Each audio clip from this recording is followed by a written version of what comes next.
Today, baseball pays tribute to a baseball legend and a national treasure on Jackie Robinson Day. Last night, Jorge Cantu paid tribute to the long ball with a record-setting bomb. Oh yeah, BC's back. Boy, is he ever. A triple shy of the cycle. Tonight, JJ's back on the hill. It's the series finale. The Marlins and the Reds.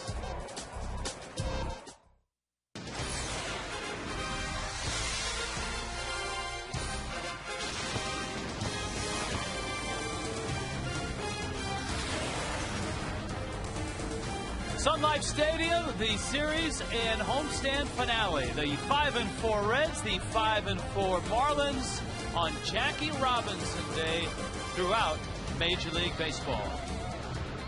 Hi, everybody. Rich Waltz along with Tommy Hutton. Partner, the Marlins have been waiting for that night where they get good starting pitching, good middle relief, and a nice save, and they finally got it last night. Yeah, they got that last night, and they also got some timely hitting to throw into the mix. Jorge Cantu continued his stretch, and how about Brett Carroll coming out, 3 base hits, a double, a single, and a home run. I think the stretch by Cantu for us and for everybody around the Marlins makes everybody so excited because he finally gets some national pub for doing something no other major leaguer's ever done. Look at that. He started the season. He broke the record set back in 1921 by George High Pockets Kelly. 9 straight games to start the season with an RBI. He's also thrown a hit into each of those games. He now has 13 straight with an RBI going back to last year. Jorge Cantu is such a pro at the plate, and his approach at the game, it just rubs off on everybody else. So he's got the record for most RBIs to start the season. As you mentioned, 13 in a row. The Major League record for games with an RBI is 17 in a row, so he's 4 shy of that. Some guys just know how to make an entrance into a room. Brett Carroll is one of those. I mean, BC comes walking in out of his rehab and bang, zoom, just like that. Well, I remember at the end of spring training, he pulled an oblique muscle in his side, and he had to go on the disabled list. Well, he started the season. He was able to play 5 games in A-ball up in Jupiter. Well, all of a sudden, he joined the ball club. Wow, he didn't take much time to introduce himself to fans who, hey, maybe forgot about him last year. BC can do a lot of things to help you win a game, and I think we saw some of that last night. Yeah, and BC is back in the lineup tonight. If you like your pitchers large, you're going to love tonight because it's a battle of the heavyweights. Josh Johnson against Aaron Harang. These guys like to be large and in charge, and you'd like to see a little more consistency out of JJ with the slider, keep the fastball down. Aaron Harang, from what we've heard, is throwing the ball well this year, and not the case the last couple of years for him. Yeah, so it's Harang and it's Johnson. Reds Marlins finish the series on Jackie Robinson Day. When we return, we'll have a look at the life, the legacy, and the legend of Jackie Robinson.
Welcome back to this ball game. Cincinnati Reds, Florida Marlins getting ready to go on Jackie Robinson Day around Major League Baseball.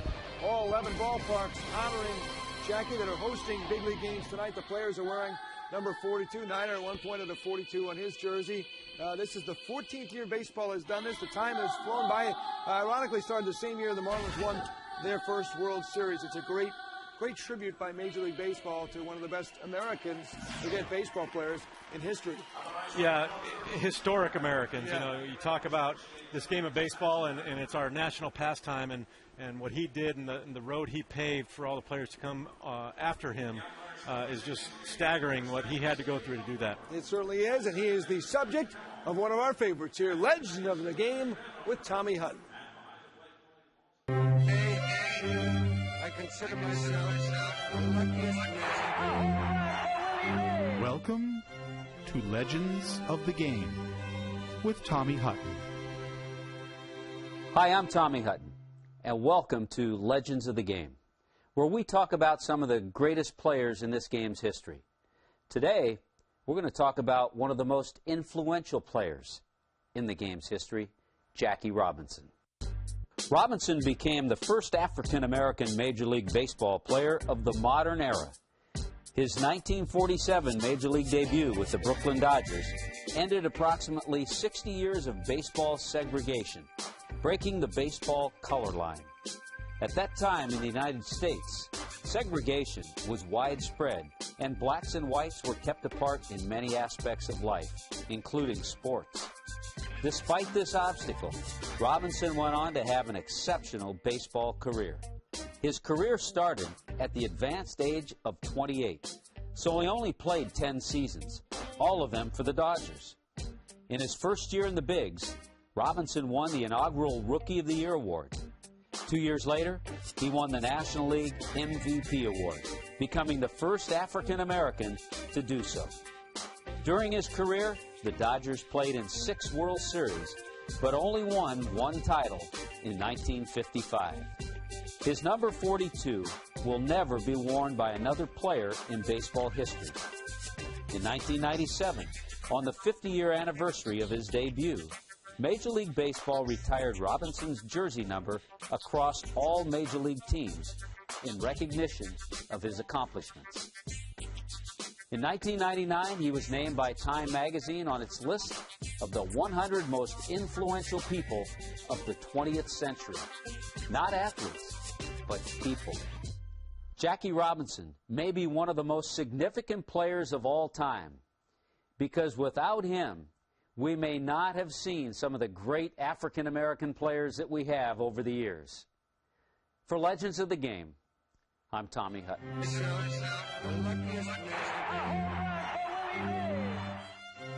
Legends of the Game with Tommy Hutton. All clubs will commemorate Jackie Robinson Day here this day, and the Robinson family, Rachel Sharon and his grandson, Jesse Sims, will attend the Yankees-Angels game. Jesse will throw out the ceremonial first pitch. We'll have our pitch too. Reds-Marlins next.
Little Place Big Taste by Geico. 15 minutes could save you 15% or more on car insurance. Visit us at geico.com or call 1-800-947-AUTO. And by Toyota, moving forward.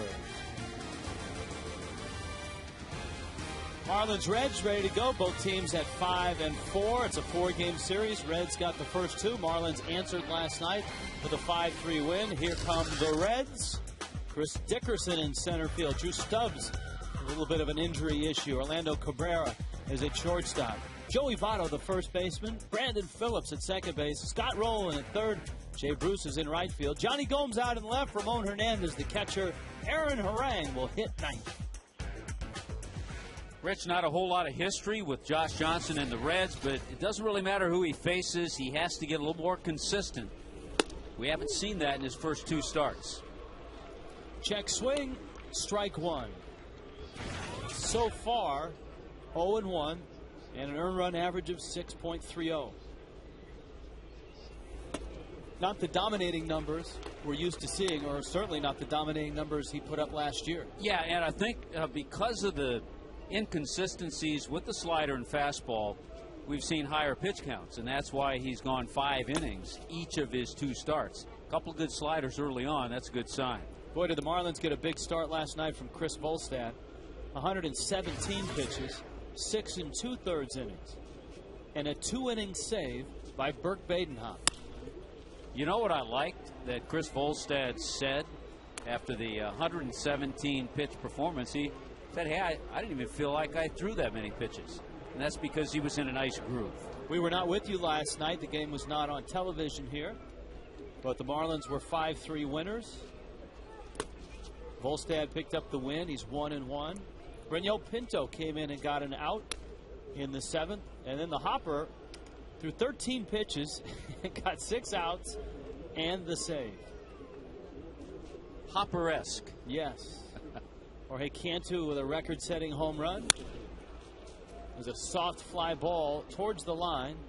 And that man, BC, had a big night last night in his return. This is last night. This is Chris Volstad, and this is what the Marlins were hoping for. You know, if you have a good rhythm and a nice free and easy motion, and that's it all goes back to that old pitch count thing. If you're not a max effort guy, you don't realize you've thrown that many, and that's why Chris said that. Worst pitch of the night, a 2-run homer by Paul Yanish.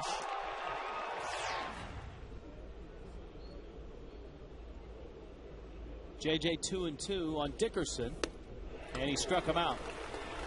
Good sharp bite on the slider. JJ's first punch out.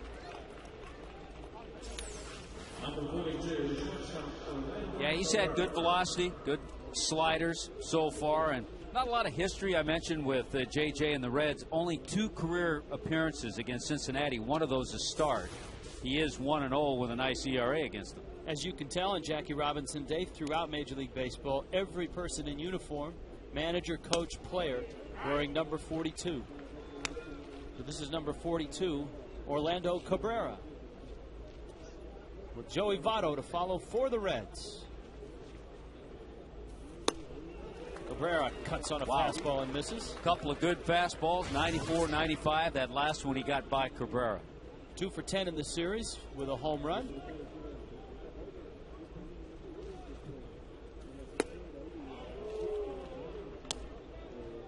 Cabrera, the veteran shortstop.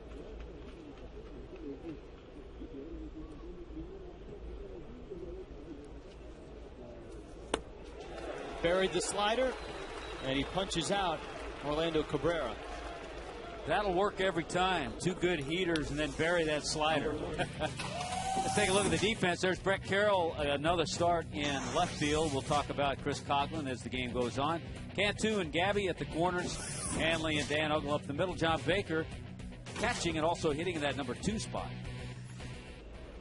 Joey Votto drops down a bunt, and it's going to roll just foul. That's a great idea. Votto is a very resourceful player, and he has shown that in this series, both at first base and at the plate. He has stolen a base. He's come up with some big hits. You know, it's a play that's good and bad. I've always thought, and I was taught, if you were a power guy who can double hit a home run, with 2 out, really no reason to try to drop down the bunt. Now I know why he did it, because there's a lot of room there with Cantu playing off the bag and deep. But when you have the power of a Joey Votto with one swing, not only could you hit a home run, you could get yourself in scoring position with a double.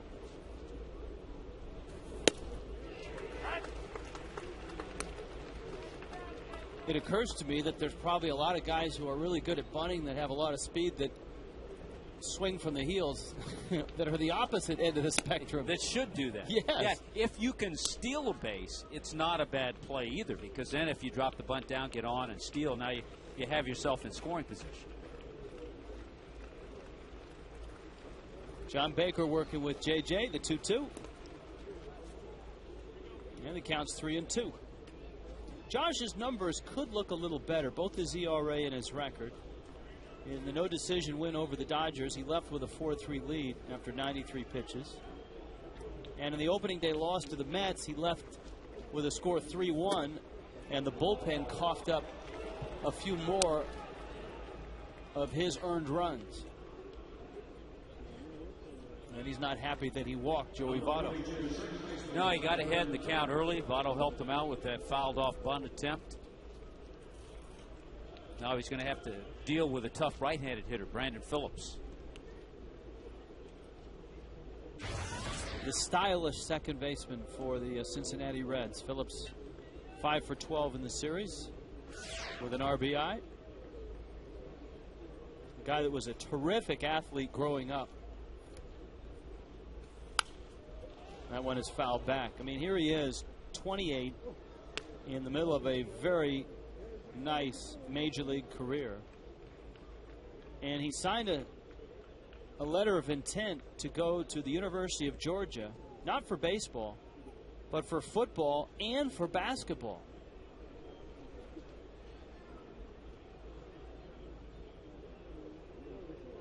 And of course, he was part of one of the better trades in recent history. When Mark Shapiro, the Cleveland Indians GM, wanted to unload the contract of Bartolo Colon, he did that, and in return he got, Grady Sizemore, Cliff Lee, and this guy, Brandon Phillips. And a big first baseman by the name of Lee Stevens. That's right. Don't leave out Lee Stevens, and that trade was with the Montreal Expos. And, the Indians never really knew what to do with Brandon Phillips. They never really had a spot for him. In fact, the Reds kind of got him because Cleveland got to the end of a spring training and was going to send him down. The Reds worked out a deal for a player to be named later. And the Reds ended up, for a player to be named later, getting themselves an outstanding second baseman, a Gold Glove winner. As you noted, he's a productive guy, speed, power.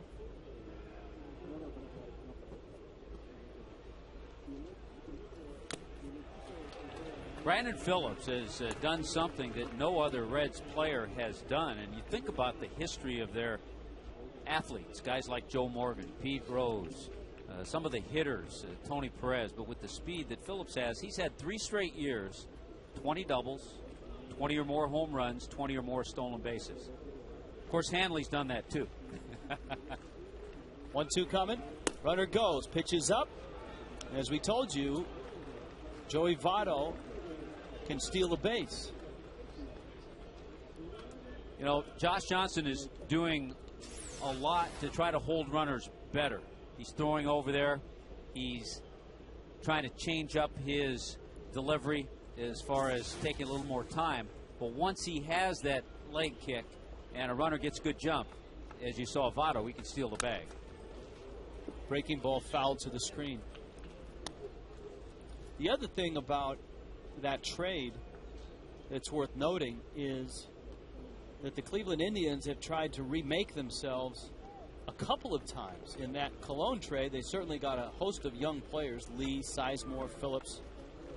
But of course, trading Cliff Lee and trading C.C. Sabathia in the last couple of seasons as well, losing those guys, they've had to pare payroll once again and try to create young talent in that route. Well, you think about it, and the only one Cleveland has left from that deal is Grady Sizemore.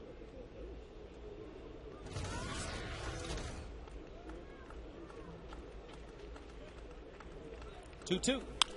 High fastball popped towards the line. That's Cody Ross territory tonight, and Ross is there to make the catch. A scoreless first. We're underway.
Press the SAP button on your remote or your set, and voila, just like that.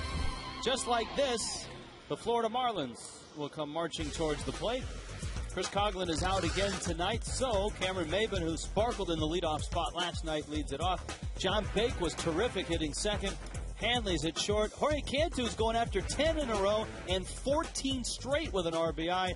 Dan Ugla at second. Cody Ross, not the designated hitter, but Gabby Sanchez will be at first base. Brett Carroll's in left, and Josh Johnson will hit ninth. Well, the guy they're going to go up against is a big guy, 6'7". We've talked about the two tall pitchers in this one. Aaron Harang for his third start of the year. Maben shortens up, takes a strike. Last time out, no decision for Harang against the Cubs, but a well-pitched game. 7 innings, gave up just 4 hits and 3 runs. Maben walked a couple times last night, was 1 for 3, has 4 hits in the series. And takes down low. We told you that Chris Coghlan is still banged up from that diving catch. There's a possibility the Marlins could use him as a pinch runner or a pinch hitter. He went through a few drills before the game tonight. Hopes to be in the lineup tomorrow night at Citizens Bank Park against Roy Halladay. You know, the irony of last night is that the two guys that were together all winter over in Tampa at the batting cage were Chris Coghlan and Brett Carroll. And so Coghlan is out of the lineup, but who should play left field but Brett Carroll? And Carroll had a huge night, and the happiest guy for him was Chris Coghlan. Absolutely. BC put in a lot of time in the offseason to improve his game. That ball's in the dirt. BC has said that his time with Coghlan was a real eye-opener for him. He tried to soak up as much of Coghlan's approach at the plate as he could, and it certainly helped Carroll in the spring. 3-2 coming to Maben. And Cameron fouls it back. In case you missed the catch that Chris Coghlan made, not only is this a diving catch, but this is on a hard rubber surface. Oh, that's like diving in the parking lot.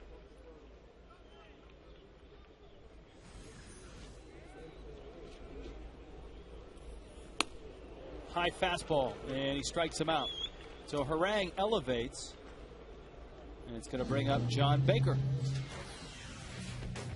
See how the Cincinnati Reds is set up defensively. Johnny Gomes, Chris Dickerson, and Jay Bruce in that outfield. 7 Gold Gloves for Roland at third. Cabrera has a couple. Brandon Phillips with 1. And the veteran Ramon Hernandez behind the plate. Here's Bake. 4 for 8 in this series. and a pop-up as the Marlins have set their lineup to start the year. Coughlin in the leadoff spot, Maben hitting second.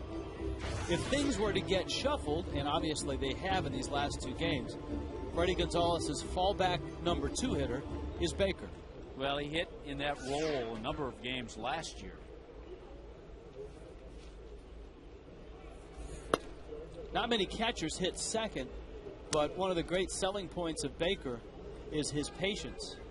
Always had a very high on-base percentage coming up in the minor leagues.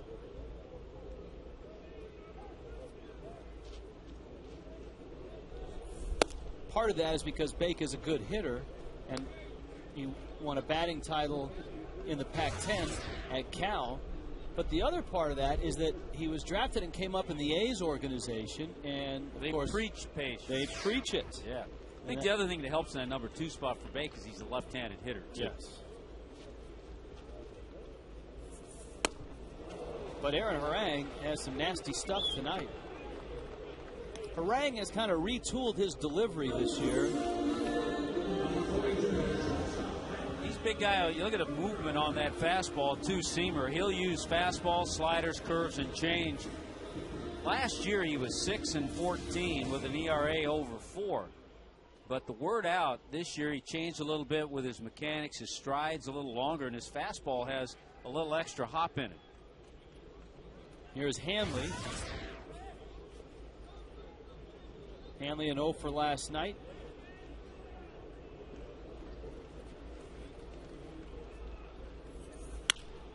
Yeah, the term they use to describe Harang, and I've never heard this used for a guy that's 6'7", 260, is that he turned into a dart thrower because his stride was so short. Yeah, kind of short arming the ball, short stride, but now he's a little longer with his delivery.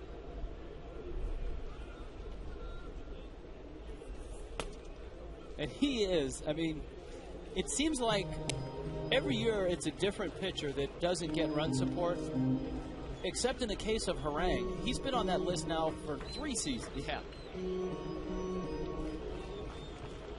Yeah, his last really big year was 07, 16-game winner. But that's why a lot of people point at this Cincinnati Reds ball club.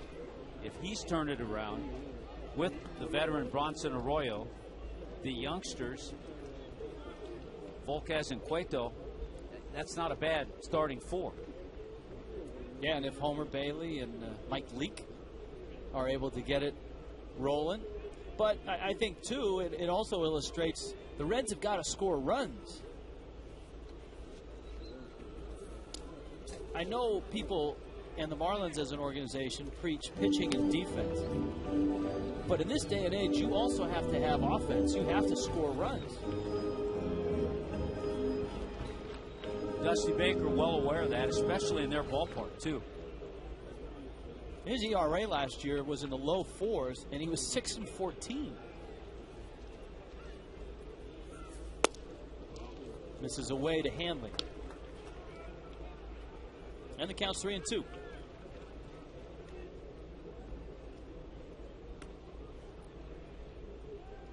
San Diego State is where Harang went to college. He did grow up in San Diego. Hanley dribbles one. Phillips. And with Harang getting there just in time, Hanley is out. 1, 2, 3 go the fish. Little Jackie Robinson when we get back on Jackie Robinson Day.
retired his number. That marked the 50-year anniversary, and every year on this day, every team wears number 42. Throughout baseball, we remember not only a baseball legend, but an American treasure. Scott Rowland fouls it back. Yeah, it was April 15th, 1947 at Ebbets Field that Jackie Robinson played his first game, played first base, a 28-year-old at that time as he broke in because of all the years in the Negro Leagues. There was a great documentary, and I think it was an HBO documentary called When It Was a Game, using home movies from players and from fans, and of course the Ken Burns baseball series. They all spent an awful lot of time on Jackie Robinson. And one of the things they talk about is the influence Robinson had on the National League, and that the National League was much quicker to integrate than many of the American League teams. And as a result, the National League was a better league. And the Cincinnati Reds, Tommy, were a great example. Rowland's not happy with that call, but you think about the Red teams, Frank Robinson, Vada Pinson, just some terrific players in the late 50s and through the 60s. Yeah, so it was not just his influence on one team. No. It was his influence on the entire league and game.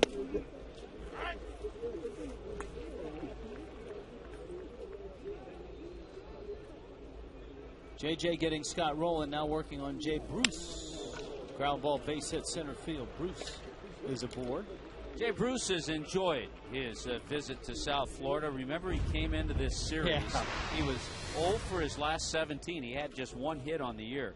Well, he's 5 for 13 now in this series. Dusty Baker was talking about getting here, and he said usually when the Reds come to South Florida, it's 95 degrees, humid, raining, and just miserable, because the Reds traditionally get here like in August.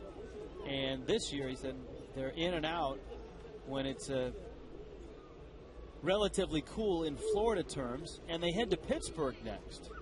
And of course, the Marlins will be in Cincinnati in August. But actually, Cincinnati is pretty nice in August.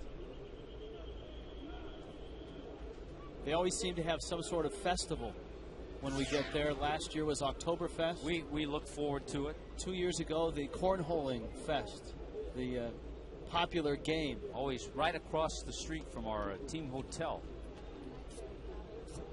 Big plaza in downtown Cincinnati. The only issue we have is if you get a room on that side, the plaza side, they have movies at night on a big screen. Big screen. Yeah. You don't have to turn your television on in your room. No, you don't need HBO. You just open the shades. Time call. Scared the heck out of me one night.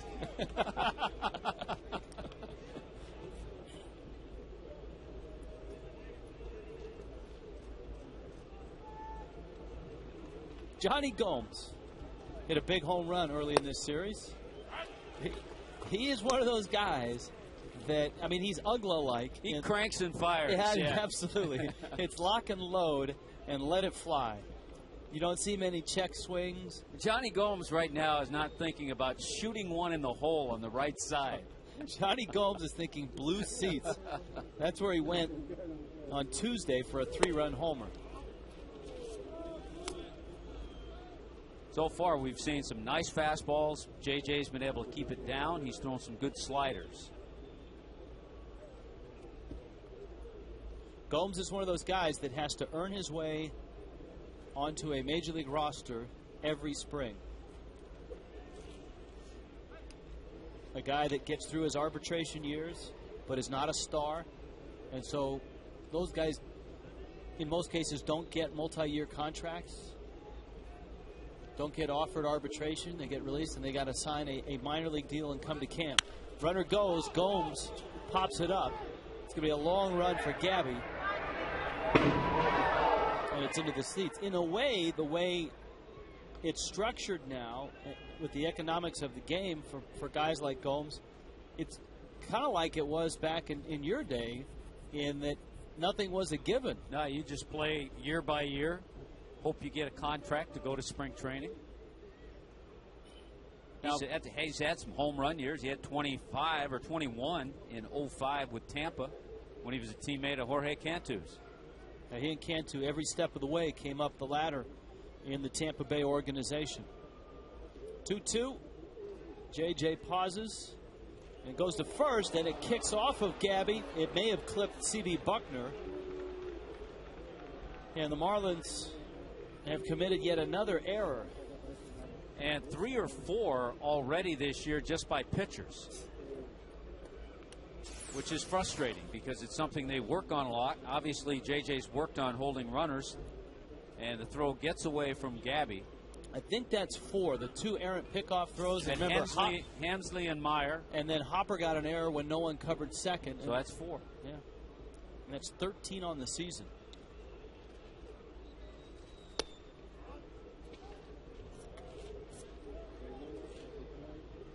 The one thing I like about Johnny Gomes is, as you look at Hernandez on deck, he's quick at the plate. He's one of those guys that readjusts his batting gloves, but he does it right away. He doesn't. Well, and he stays in the box. Yes. He does it all while he's still in the box. 3-2 coming. Struck him out. He didn't go to that 2-strike swing either. No. It's all or nothing. And he gets a good slider. Tight spin. The way you can tell Josh Johnson's slider is good is that you can't see it. And it has that tight spin, and he keeps it down. You know, with Fox Tracks, we have a variety of information that we get to look at. As you saw, that last one was initial speed, speed when it crosses the plate, vertical drop. We're going to have to do a little research. But I'm curious to know who has the best or the slimmest margin from release speed, which is where most radar guns pick up a fastball, to cross the plate speed. You know what I'm saying? I mean, whose fastball drops the least from release to catcher?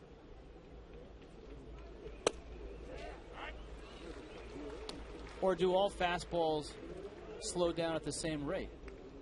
Good question. I think we can research that. Well, I know I can't because Why, I say that knowing that our crew is listening. They're not listening. I think lunch break That's was a collective we. 7:15 was lunch. They're not back for another 40. You and I are on our own. Ramon Hernandez takes a breaking ball, and it's 1-2. A lot of times when JJ gets that 2-strike count, he can go in, bury a fastball in, or try to take that slider away to get the hitter to chase it. That's Jay Bruce at second. He went in. It was a fastball in.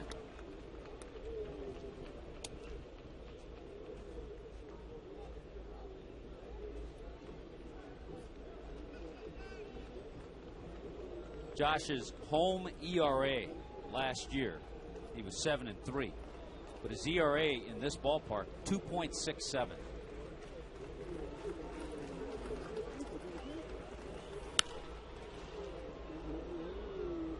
That ball is into the seats and out of play.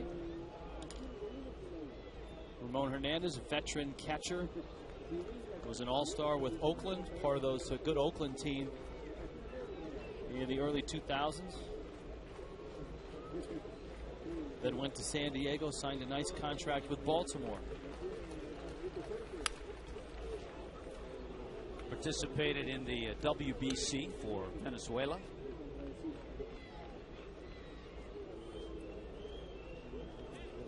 Pretty good Venezuelan team in the World Baseball Classic.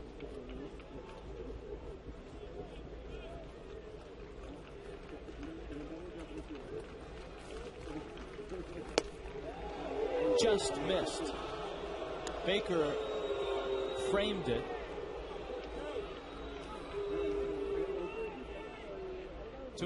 Another Venezuelan off to a pretty good start, hitting .412. Miguel Cabrera.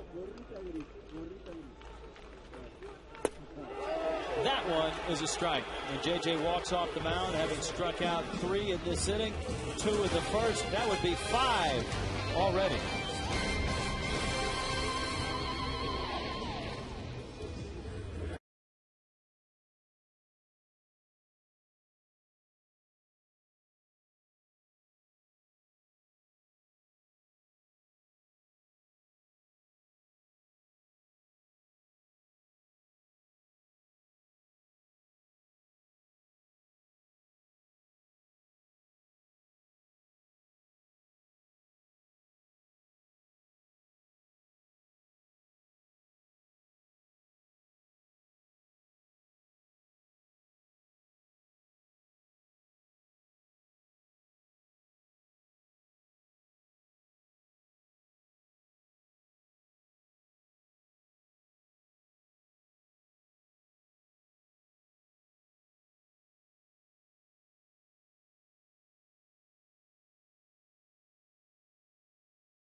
42.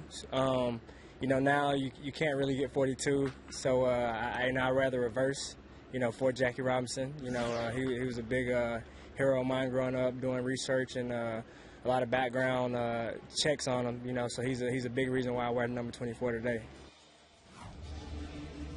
Cameron Maben, who grew up in Asheville, North Carolina. Scoreless ball game. Marlins in the bottom of the second, and here he is. A Major League record holder, Jorge Cantu. No one has ever opened a Major League season by getting an RBI in their first 9 consecutive games. And he's done it with a hit. Smacks that one on one hop, and Roland fires across. Votto had to do a 2-step to get him out. We had all these nice things to say about Jorge, and he goes down in one swing. We'll have time. He hit that ball well, and I think as a third baseman, it shows you, in Roland's case, if you get rid of it, even though that throw was off, Votto was able to come off the bag and get back on it and touch it. But yeah, we'll have plenty of time to talk about Georgie tonight. Here's Ugla.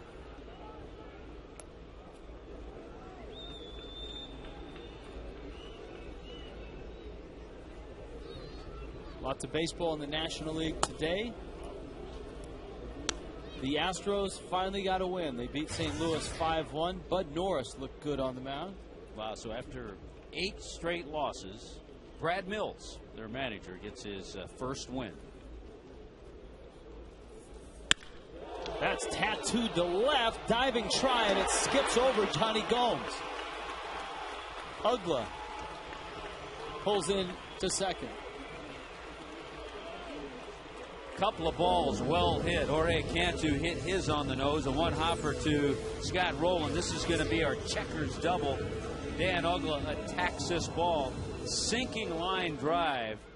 And Johnny Gomes can't come up with it. Checkers double of the game. Look at that. Got by Gomes. He was able to pop up and get it. But a 2-base hit for Dan Ugla. You know, I'm sorry. Yeah, it is a little bit disconcerting. As that ball went to the wall, I looked down just to see where Ugla was running, and I saw the number 42, and I said, I thought that was Ugla. You know what I mean? Yeah, well, he's so used to seeing number 6. Yes. Yeah.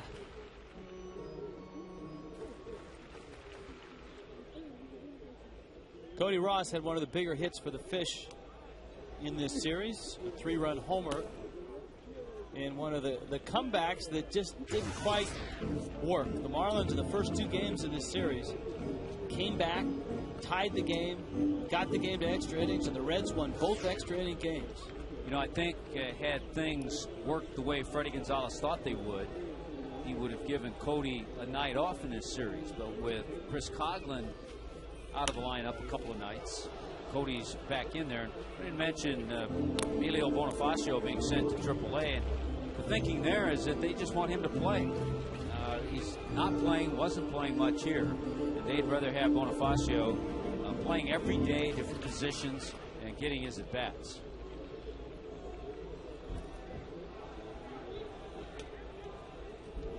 Ugla's got a good lead with 1 out. Cody rolls it up the middle. Ugla will take third as Cabrera throws out Ross. It's going to be a while, partner, before we see one of these, a Fiesta Friday, but we'll return from the road trip on the 30th, 7:10. Los Marlins face the Nationals, the annual Bark at the Park night, so bring your dogs to the game. Fans can play Billy Bingo for the chance to win a Marlins military cap courtesy of Geico. 1-877 Marlins. Gabby Sanchez. Sanchez had been in the number 8 spot in the lineup to begin the year, but last night with Brett Carroll's arrival, he gave up the 8 spot, traded it for the 7 position. And I don't have the numbers in front of me, but I'll go out on a limb saying the Marlins have the most productive number 8 hitters in all the National League to start the year, with the start that Sanchez has had and the night that Carroll had last night. Well, Brett Carroll was 3 for 4 with a single, a double, and a home run, and Gabby comes into the game hitting .300.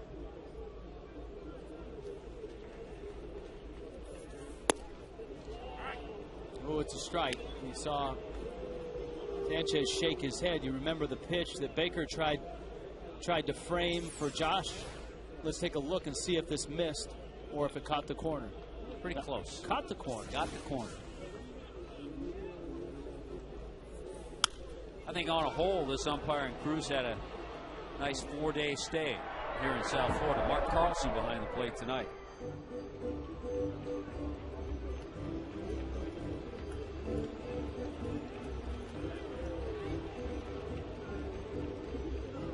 CB Buckner.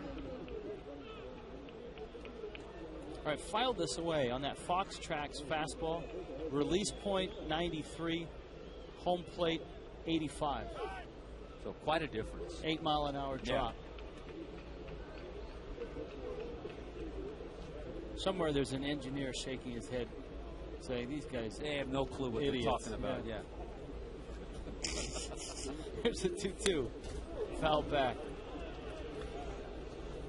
Boy, in 06, we talked about Aaron Harang. He was 16 and 11. He was the first pitcher in the history of the game to lead the league in wins and strikeouts. He also had 6 complete games, but did not win the Cy Young that year. Brandon Webb, the Cy Young winner.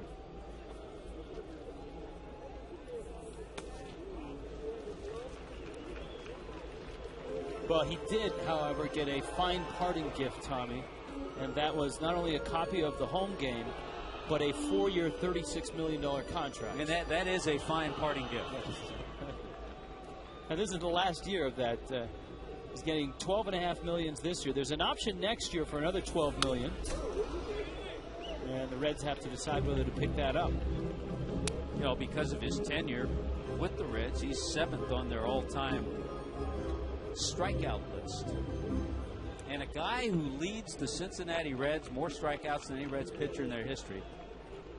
Probably not a lot of people have heard of Jim Maloney, but Jim Maloney had some good stuff. I'm going to ask Cookie about him later tonight. Gabby gets into that one. Left center. Gomes on it. Off the wall it goes. Ugla will walk home. Gabby's got himself his 5th double already and his 5th RBI, and the Marlins are on the board first. Well, once again, another good at bat from Gabby Sanchez. Finally gets that fastball down and out over the plate. Look at his head on the ball. If that head pulls off the ball, you're just not going to have the success with the swing. A productive double, driving home Dan Ugla, who doubled with 1 out.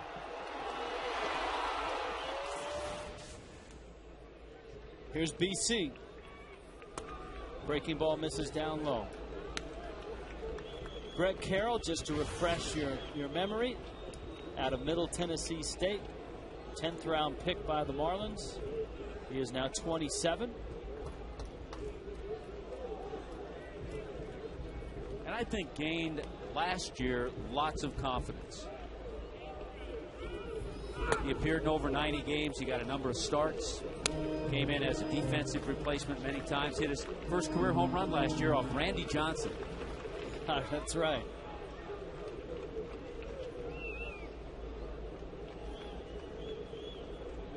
Sanchez.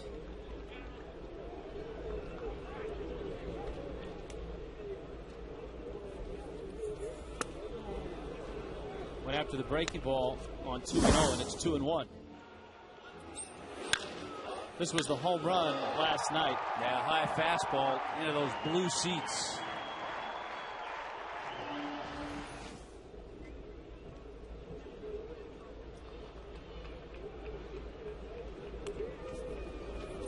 He's talking about what an amazing feeling it was. I mean, disappointment at the end of the spring with the oblique strain, having to miss some time. Really, he had to sit 3 or 4 days and not do anything. And then getting himself ready, playing 5 games in Jupiter, and all of a sudden getting the call and having a great night last night. Well, the hardest part about that, playing those games in Jupiter, is that he was hit 5 times.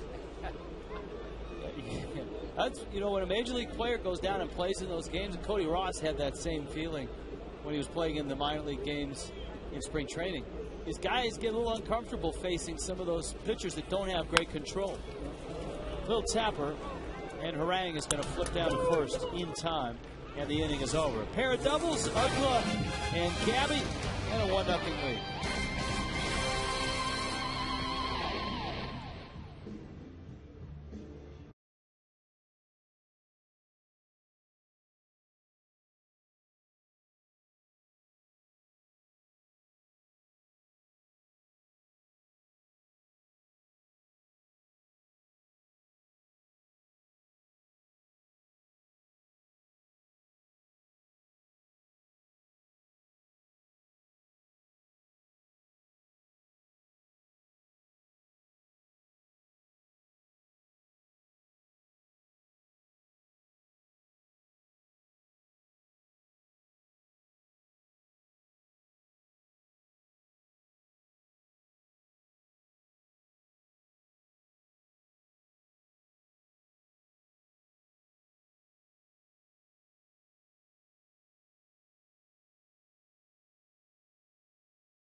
On top, Gabby Sanchez drove in that run with an RBI double in the gap. Josh Johnson goes to work on his counterpart, Aaron Harang, with Chris Dickerson and Orlando Cabrera waiting in the wings. Because of the strikeouts, the 5 strikeouts, pitch counts at 46, so you'd like to take the opportunity and dispose of Harang quickly. I like that. Cantu. 2 pitches. Fires across in time. Josh on Saturday threw 93 pitches in 5 innings. That paled in comparison to Carlos Zambrano today, who in 5 innings threw 121 pitches. Wow. And got cramps in his calf and his right index finger. He's had some ups and downs this year. A horrible start his first time out. Then he won a game, pitched all right, and then this one today. It was a windy day. The Brewers ended up beating the Cubs. The Cubs bullpen buckled again as Dickerson takes inside. The Cubs bullpen has an ERA of 6.41. Jeff Samardzija gave up the go-ahead eventual winning runs, and he got the loss. Big day for Ryan Braun. 4 hits, a home run. That ball's hit hard. Dickerson, a nice job sitting on a slider. And there's speed at first, and that's an issue for JJ. We've seen it throughout this season. Teams have been able to run against the Marlins right-hander. Yeah, and certainly with scouting reports, we see teams trying to take advantage of that, too. I think, too, Tommy, you go back to last year and even the tail end of 05 when Josh was terrific at 7-1. In most cases, he's pitching from ahead because he's leading in the game. And other teams aren't as likely to run when JJ's got a 4-0 lead or a 5-1 lead. But as we've seen here in the 2 games where he's looked mortal, close game, teams are running more. And a good guy up there in Orlando Cabrera with bat control.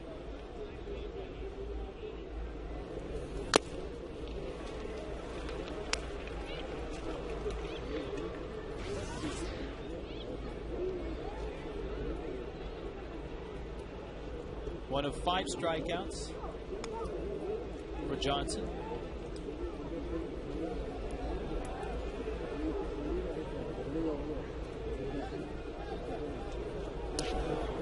The Marlins, of course, are headed to Philadelphia Everybody knows that Roy Halladay is waiting for them on Friday. It'll be his first start at home as a Philly.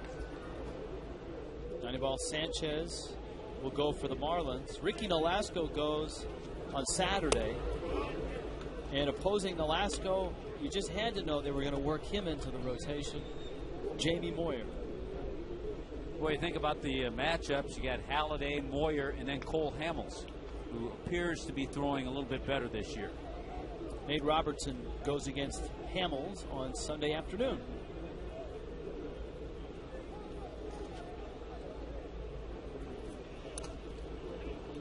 Phillies get their National League rings today. Did I read that? Yes, they did.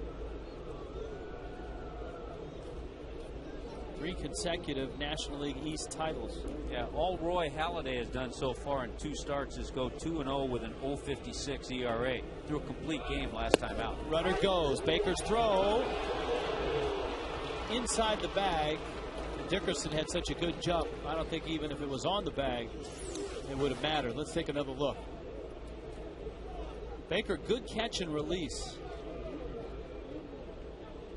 Dickerson showing off some pretty good speed, and the Marlins got a strike call. It was a strike, but I think if you notice when Bake came up to get that pitch, a little bit of blocking out of the home plate umpire, but it was a good pitch, and they got the call. Sometimes you don't get that call. Good block by John Baker.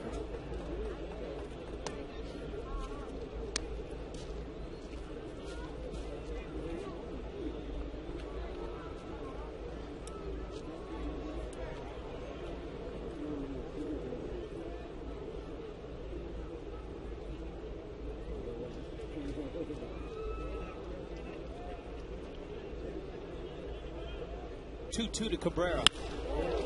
Smack to left. BC won't get it. Off the wall it goes. Cabrera around first, on his way to second. And he's there with an RBI double. This game is tied. Well, the Reds answering back quickly to the Marlins run in the bottom half of the second. There's one of those fastballs up. You just noticed John Baker reaching for it, and that's early on what has been a little problem for Josh Johnson. Keeps that ball down. He's tough to catch up to. The fastball, the two-seamer, and the slider. But when those pitches are up, Major League hitters have better swings.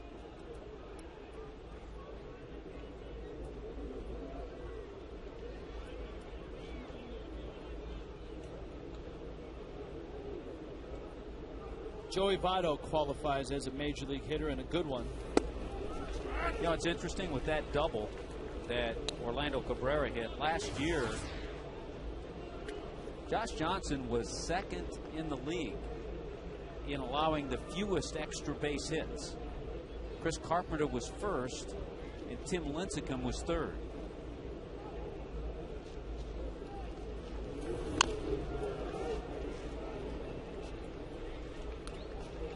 JJ allowed just 14 home runs last year in 209 innings, making 33 starts.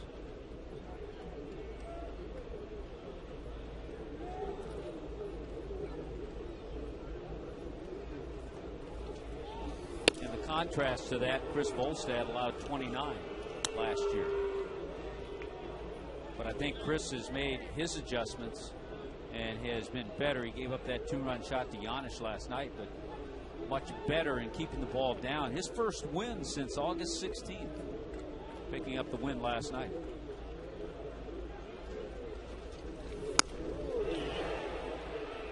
It's a strike. The home plate umpire said Votto went. Yeah, he didn't even need to ask. Home plate umpire Mark Carlson didn't need to ask Larry Vanover at third. He chased his high fastball. Look how Votto, you don't see many hitters. Yeah, he attempted.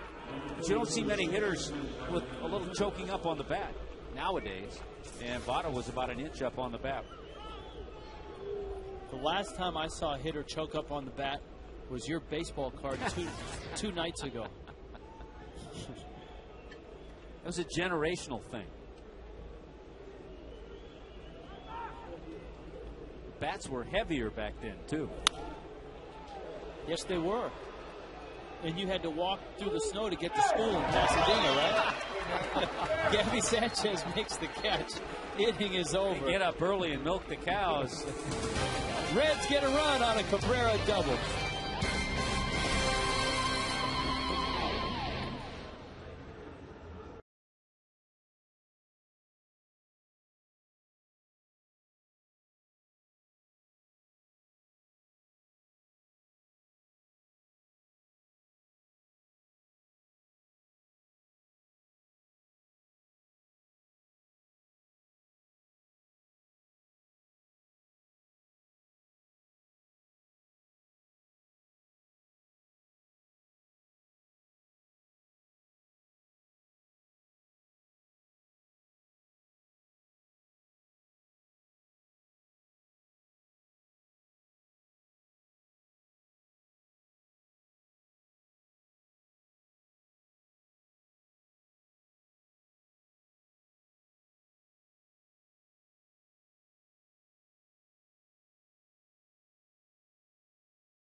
Now 2010, 63 years after Jackie Robinson broke the color barrier, standing by with the assistant to the president, Hall of Famer Tony Perez, who's up here in this great suite, by the way, Tony. Very nice. It's great, but very nice in here. 1969, you were in the All-Star game. You met Jackie Robinson. Tell me about that conversation. Where did you meet him? Yes, I did. I met at the hotel in Washington, D.C. at the All-Star game.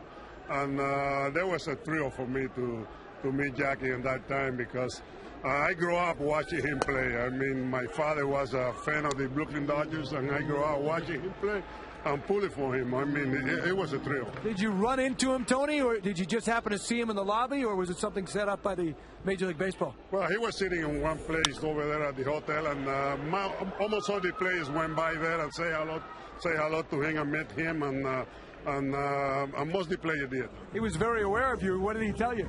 Well, he told me I was a good player. I got a great career in front of me, and wished me a good luck. And one thing for sure is you never forgot that moment meeting Jackie Robinson, huh? I never forgot. I saw him the next year. I saw him in the All-Star game in Cincinnati in 1970, and that was another great moment for me. You know, Jackie Robinson, you know, people always mention, of course, the first African-American, but he opened the door up for Latin players of all colors. Oh, he opened the door for me and for everybody. I mean, when I come out from Cuba in 1960, I knew I can play in the big leagues because when Jackie Robinson opened the door for us. Your pal and colleague Andre Dawson's going to the Hall. You must be excited for him, huh? Oh, I'm very exciting. I went to see it that day. I'm over in Cooperstown, and I'll be there with him. All right, great stuff. Thanks, Tony. Okay, thank you. All right, back to you guys upstairs. Great stuff there, Craig. Cameron Maben with John Baker to follow. You saw Josh Johnson send one out Johnny Gomes' way. Yeah, it's so interesting. Had a chance to talk to Dusty Baker, the Reds manager, about the influence that Jackie Robinson had not only on his career but his life. Maben lashes that one into the corner at right. Bruce there to get it. He's got a very strong arm. Cameron's got a base hit. And I was reminded because Tony talked about his father was a Jackie Robinson fan. Dusty Baker said the same thing. Dusty said, yeah, my dad was a big Dodger fan, a Jackie Robinson fan. And then his family, Dusty's family, moved to the northern part of California in the Sacramento area. And Dusty said, I went to an all-white high school. And Dusty said he had a lot of problems at the high school. Adjusting, got in a few fights. He said his dad used to tell him, hey, Jackie wouldn't do that. He'd handle that better. And Dusty said, kind of kiddingly said, I want to beat Joe Louis then. I don't want to beat Jackie Robinson. But then he said, Dusty said when he went on to the Dodger organization, it was great because you had guys like Jim Gilliam and Johnny Roseboro, Maury Wills, and you constantly heard stories and things about Jackie Robinson. Baker takes inside. The Dodgers obviously were the pioneers in integrating the big leagues, not only with the African-American players, but also the Latin players.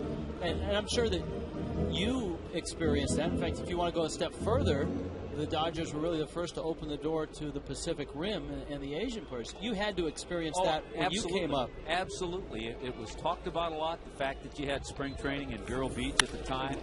Baker, that's down the line, and Maven is off and racing for third. Gomes into the corner. Here comes Maven down the stretch, and he's going to score. It is so much fun to watch him go from first to home on a double. He'll cut those bases. He'll get that right arm flapping just for balance. And he runs like the wind. This is about as much fun, too, watching the John Baker swing, slicing that ball the other way, and drilling this one into the left field corner. Bake always feels comfortable in that number 2 spot. Has a 4-game hitting streak now. And there goes Cameron Maven. After he rounds second, he starts flapping a little bit. And he just has such a beautiful stride and was able to score easily on Bake's double.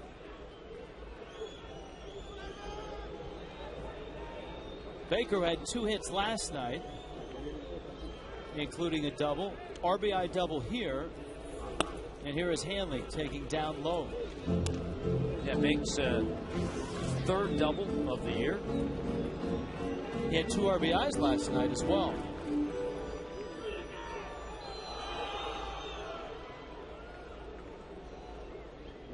So good to have the Marlins answer right back after the Reds run in the top half of the third.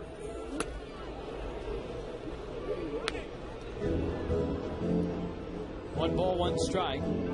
Hanley bounced out back in the first.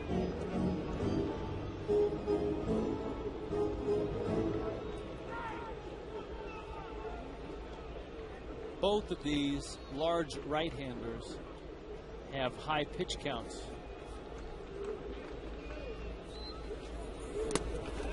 That one in the dirt. Barang now at 51. JJ 59 pitches through his 3 innings. A lot of pitches. JJ likes the lead though right now. Barang missed a little bit of the year toward the end of the season. Had an emergency appendectomy.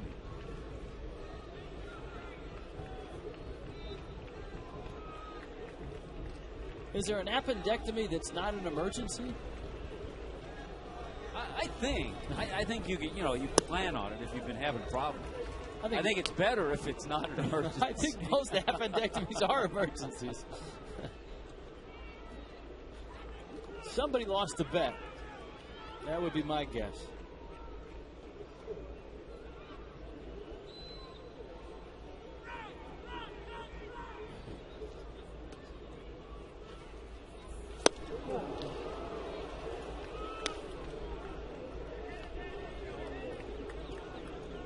Three and two. The first tip-off, the one on the right, is not really a female. Has to be that Betty Boop tattoo. Who is that on the right arm there? Well, the mustache is a little bit of a giveaway to the guy in the middle, too. Hanley takes outside. He did not go. And here comes Jorge Cantu. If you have been following the Marlins, you know that Cantu is on a record streak right now.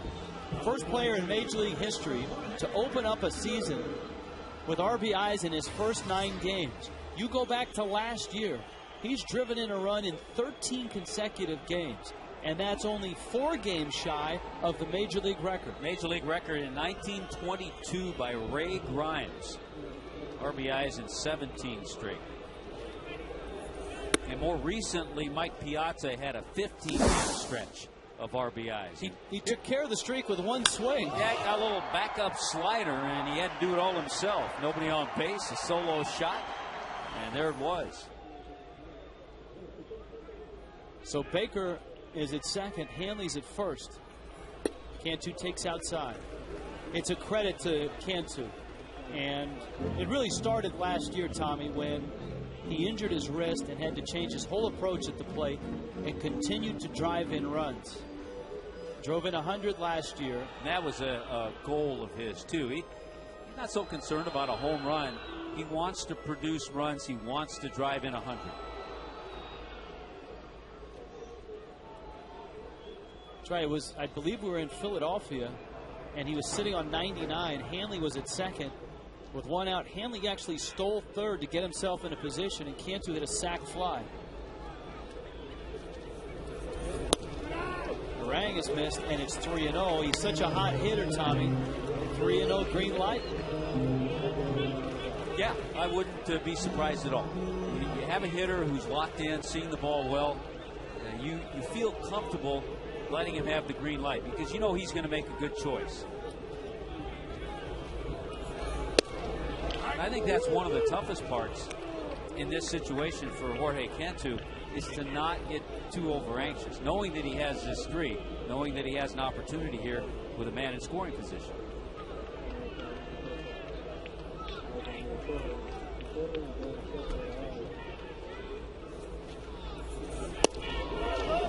Took down low. They're showing some patience. And that's good. That's a good sign to just display the professional hitter he is. He didn't go out of the zone. He didn't think of me and I. He took the walk, borderline pitch, and all of a sudden now the bases are loaded. And it looked low from the side angle. Ugla's up. He doubled back in the second. There's Brian Price, the pitching coach of the Reds. An opportunity now to kind of open things up a little bit. With one down, Dan Ugla had a great swing last time up, hit that sinking double into left field. And he right now is 7 for his last 17 against Aaron Harang. So he has hit this big guy pretty well.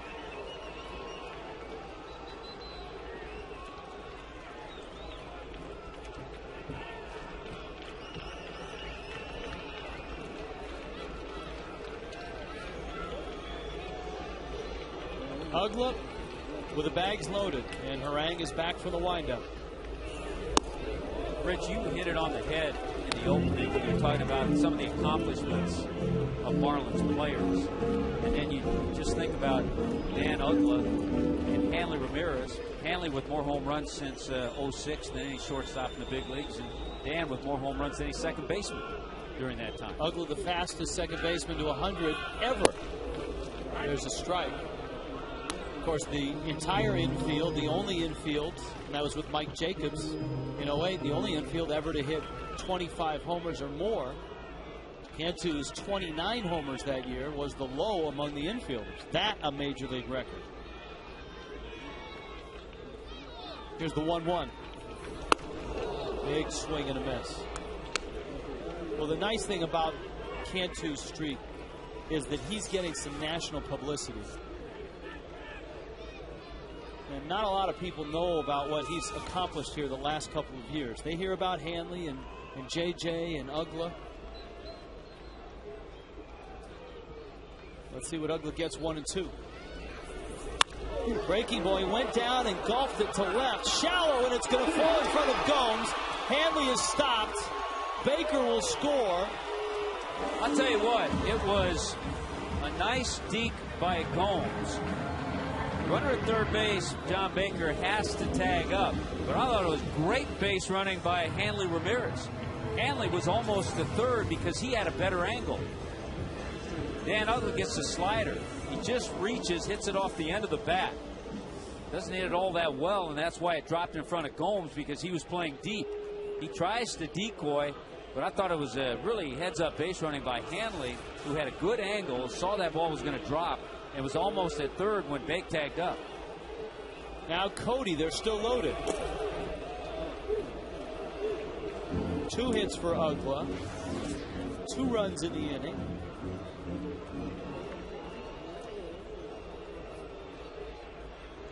5 career Grand Slams. 3 of them were last year. And a chance to crack this game wide open.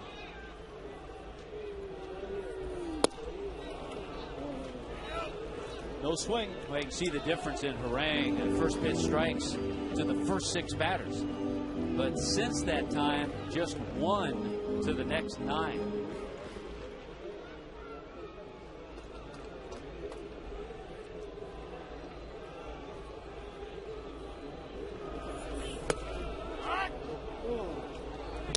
Two and 1. Hanley, Cantu, and Uggla.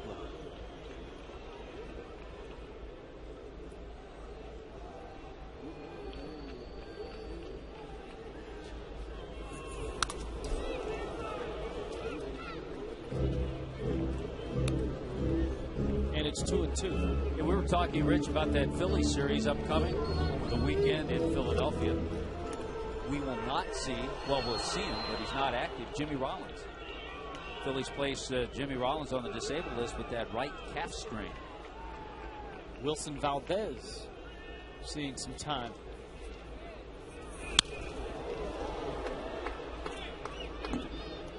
Two and 2. So you're the Phillies and you lose Jimmy Rollins, your leadoff man. Yeah, you have to replace him at short, but now you plug in Victorino, get him back to the top of the lineup, and all he did last night was get 4 hits and hit a home run and have 5 RBIs. Harang, here's the 2-2. With the arrival of Placido Polanco, a lot of people thought the Phillies lineup would look better with Rollins out of the leadoff spot, put him at 2, put Polanco in the leadoff spot, and move Victorino down to 6 or 7. Victorino was down at 6 or 7, but now back up there with Rollins on the DL. 3-2 coming. Breaking ball, and he pops it foul. 32 pitches this inning for Aaron Harang, and his count right now at 70. Cody fouls off a breaking ball. I don't know if he was looking breaking ball, so sometimes that's a good swing just to stay alive and foul it off. 3-2, you thinking you might get something straight.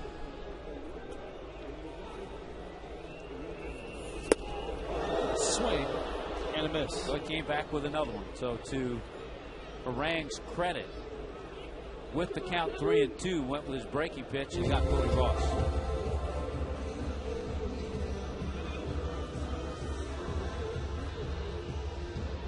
So Gabby Sanchez comes up.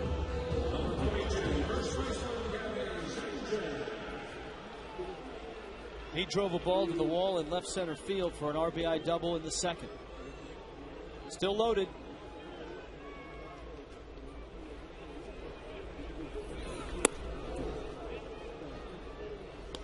I think Gabby had a swing as if he were looking for that breaking ball. He saw Harang throw a couple of good ones to Cody. Sometimes you guess like he was looking for it. He just missed it. It was down.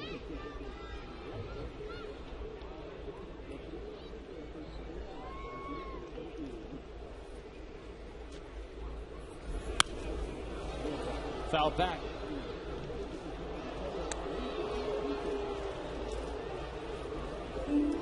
Oh, and 2.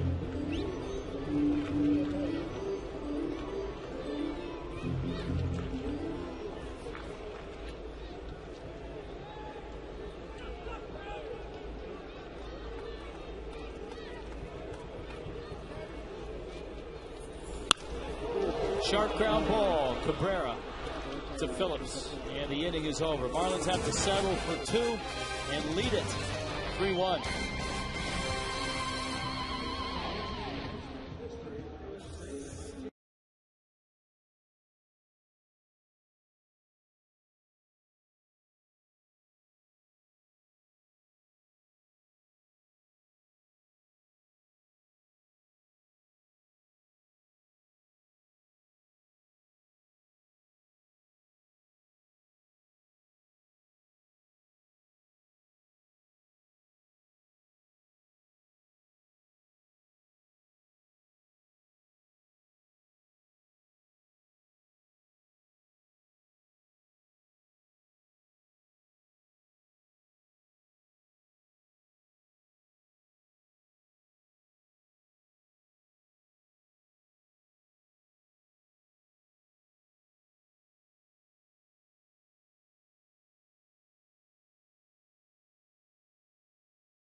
Robinson, this the famous steal of home, despite the protests of one Yogi Berra, who still claims to this day that he got him. I think he got under the tag. But of course, he did it many times in his career, as you saw. 19 times. Let's see if Josh Johnson can continue to keep the Reds at bay now that he's got a 2-run lead. Little slide piece up there for Roland. Yeah, and because of that pitch count for Josh, you'd like to see him have a low pitch inning.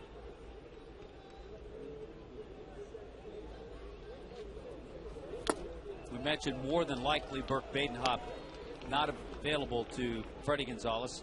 Chris LaRue, who was called up, is. Certainly Clay Hensley is. The hopper. 1-2. It's fouled at the plate. It hit Roland as it was rolling out of the box.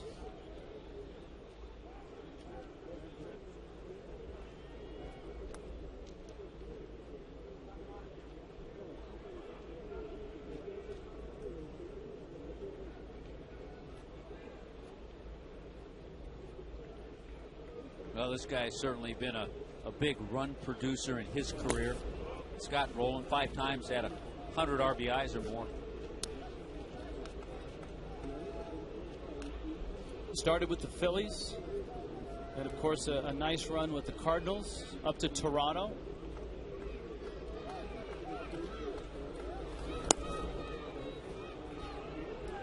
Remember, JJ got him with a good fastball on the inner part of the plate back in the second inning to strike him out.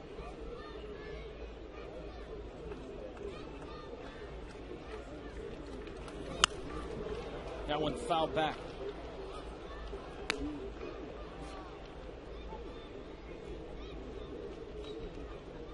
Johnson looking for his first win of the season. Since Tommy John surgery, 22-7.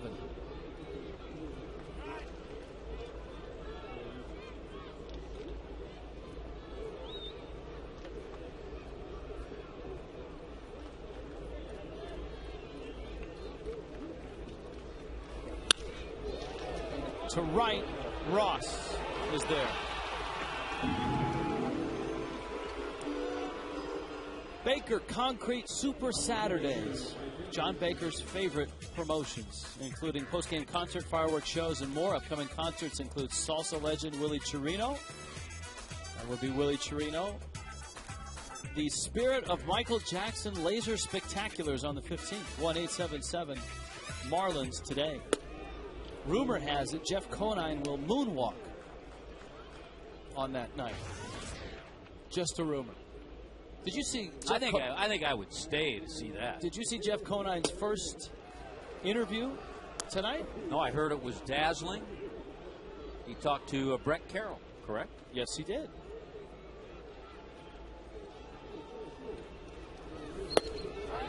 Struck him out. Outside corner, Bruce doesn't think so. 7th strikeout now for Josh Johnson. Good fastball, perfectly placed, and look at the frame job by John Baker, who brought it back just on that outside corner. There's the differential you were talking about earlier. Now that's 9 miles. Yeah. Difference. So we had an 8-mile-an-hour difference with Harang, 9 from JJ from release to plate. You know, one of those who cares department, but when I heard Jeff Conine was doing his first interview, I got thinking, and I remember the first guy I interviewed. Into center field. I had just started doing some radio broadcasts with the Expos, and one of my duties was to do the pregame show. And my first interview, and the reason I thought about it is because he's here tonight. He's Dusty Baker's bench coach, Chris Spire. Now I know that your first job was doing those interviews, and I think you told me at one point you got to interview Pete Rose on a historic night. I did, yeah. I was able to call his 4,000th hit. Wow. Uggla flips on to first. Double down the right field line off Jerry Kuzma. Hernandez is out. Marlins are up.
You're going to call 1-877-MAROONY. By Tobacco-Free Florida. Escape the addiction of tobacco. Be free. Visit FloridaQuitline.com. By AT&T, your world delivered. By Corona. Kick back, relax with an ice-cold Corona and lime. Enjoy a Corona today. There he is. Niner. Wait, he's texting me. Let me see. Look at him. He's got his coat and tie. He's got his. Look at how at ease he is. But now, obviously, we get in shape before spring training. You lead up to that opening day spot where you're going to hopefully make the big league roster. This year, you had a little bit of a road bump. Yeah, he's like, hey, what, you guys making fun of me there? We may have to pay for that. Yeah, very nice, Niner.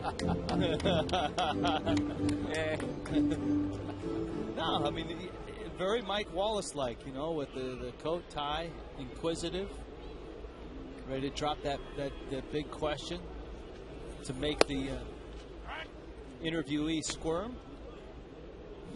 It's a much different look than the Legends of the Game look. Yes, it is.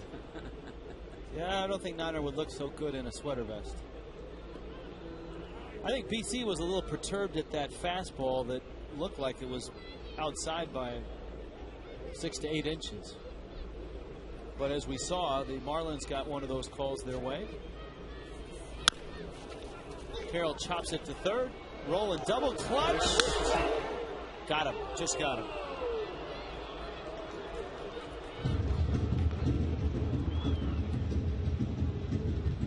One out here in the fourth. AT&T trivia question.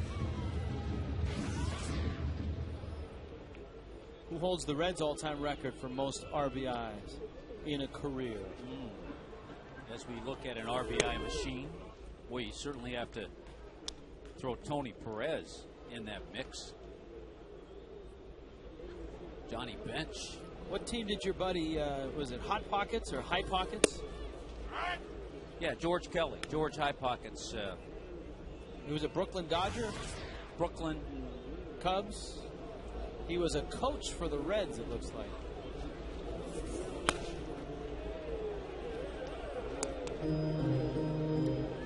I thought it was interesting that the RBI was really not first noted and kept track of until 1920.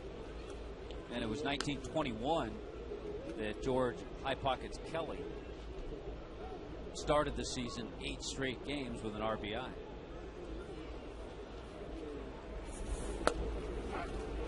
There's a strike. So theoretically, there could have been somebody before 1920 do that. Nobody knew. And it might have been High Pockets Kelly, because he entered the big leagues beginning in in 1915 with the New York Giants. Was a Cincinnati Red. And finished his career with the minor league Minneapolis Millers.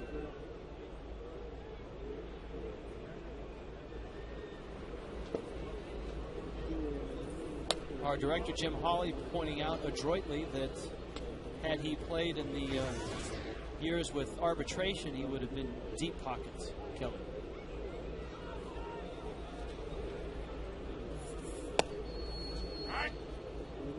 Although some say, and I think it was Bill James, as I'm reading this sheet, it is Bill James, who has called Kelly the worst player in the Hall of Fame. He was inducted in the Hall of Fame in 73 by the veterans. Yeah, early 70s. If you peruse his career numbers, doesn't have 2,000 hits, not a career 300 hitter. Yeah, but I mean, you get a great nickname. That helps your Hall of Fame stats. Sure. Yeah. That's why the Hawks should have been in before this year.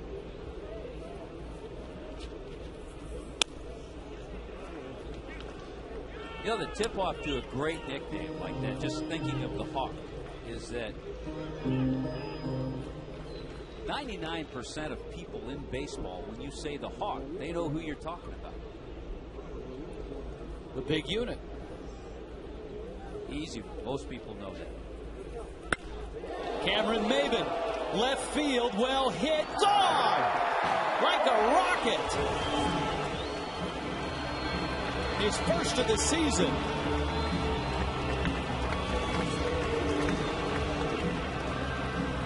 Well, that ball just jumped out of here in a hurry. And as long as Cameron keeps thinking about making contact, driving pitches the other way, when he gets a pitch like this, looked like a changeup out over the plate. Boy, he just put some firepower on it. It got out in a hurry. Knocked one of the seats down in that orange section. Well, the present is pretty bright as well for Maybin. Here's Baker.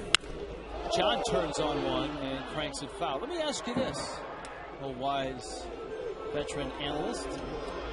You want me to put my Karnak hat on? I do. Get the envelope and put it to your forehead. All right. If Maybin continues to flourish in the leadoff spot, what would you think of Maybin leading off and Coghlan hitting second? Baker hits it to left. Now you've got 2 minutes to think about that. I have time to think about that. Yes, you do. Cameron Maybin, a home run to left field. The Marlins tonight on top of the Reds. 4-1.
Espanol, press the sap button. And tonight, Tito Frias is pinch hitting for Raul Stryker along with Cookie Rojas. As the Reds and the Marlins play here. And big Aaron Harang takes from Josh Johnson. It's a strike, it's 0-1. Harang, Dickerson, Cabrera for the Reds.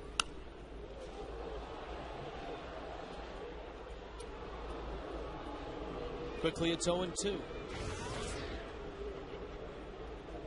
It's not been an economical night for JJ. This the fourth, or rather the fifth. He finished the fourth as that one rolls foul. Over 70 pitches, and he's now at 76 pitches. By the way, I know. Well, I'm still thinking about your question, but go ahead. This is rather important. It deals with the number on the back of Josh Johnson and Aaron Harang. Our good friend Bob Tennis sent us a text wanting to know where he could get himself a number 42 jersey. And at a variety of Marlin Community Foundation functions, those jerseys will be up for auction and purchase, with all the funds going to the Marlins Community Foundation. So there you go. So a great jersey for a good cause. To answer your question, if Cameron Maben should flourish in the number 1 spot, what about Coghlan hitting second? It's a thought. I mean, you just don't want to start changing everybody around, but you would think about it. If Chris continued to struggle, let's say his on-base percentage is not good, maybe hitting in the second spot, he would see some good pitches with Hanley hitting behind. That could change things. But I think the reason he was so valuable last year, one of the many reasons, Chris Coghlan had that on-base percentage of 390. Yeah. Now, whether Cameron Maben can do that, I don't know. Whether Chris Coghlan can do that is a question Yes. as well. He set the bar pretty high his rookie season. 0-2 to Chris Dickerson.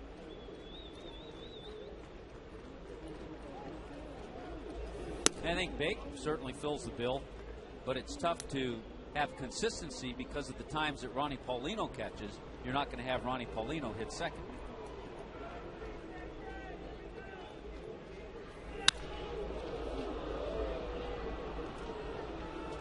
All right, Reds RBI, it's got to be Tony Perez. I right? have to say Tony, yeah. But there are many to pick from. It is not High Pockets Kelly. Johnny Bench. And then Perez and then Rose. That one back up the middle into center field. Bench was a Red longer than Tony, right? Yeah. Tony went on? Yeah, Tony went Montreal. on to Montreal, played with the Red Sox.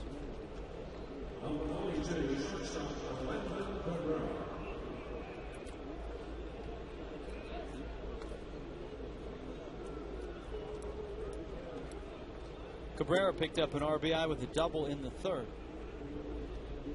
See, that's what Barry Larkin needs. He needs a nickname. I mean, if High Pockets Kelly from the Reds is in the Hall of Fame, then Barry Larkin should be in the Hall of Fame. And there are many who will give you a good argument for Barry Larkin. I'm still kind of on the fence with that one.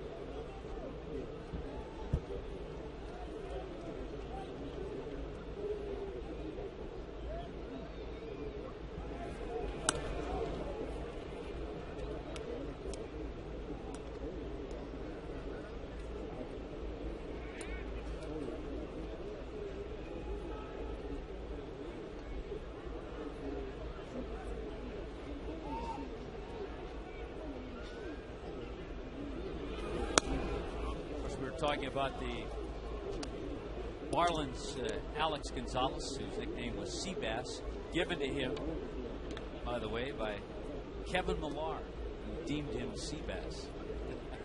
That's a follow-up to an email Tuesday question.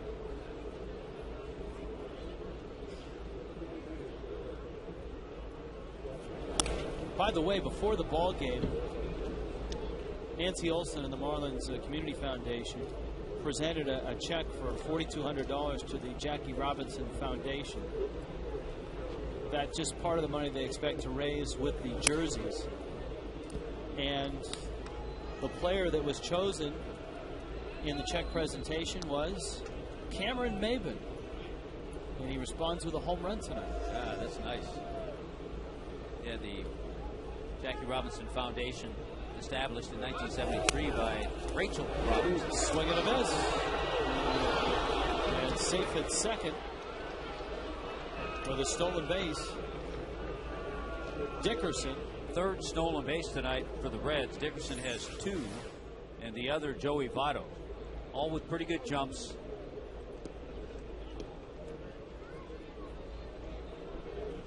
Pretty good jumps and not real quick to the plate. By the time Josh unfolds that 6-7 inch frame, makes it tough. I think Bake has had a pretty good night tonight, catching and throwing. Frustrating for a catcher when he knows it's really going to be tough to throw a runner out. And you don't want to try to rush things and throw it into center field. Slider, and Cabrera went after it. The stat that most people look immediately for are catchers' throwing percentage. So much of that depends on the pitching staff he catches. And the number a lot of people should look at is the base stealers percentage by pitcher. I think another good stat for a catcher, for what it's worth, is the ERA of the guys he catches. What's the team ERA when he's back there? I think that has some merit as well. But really tough to judge on the caught stealers.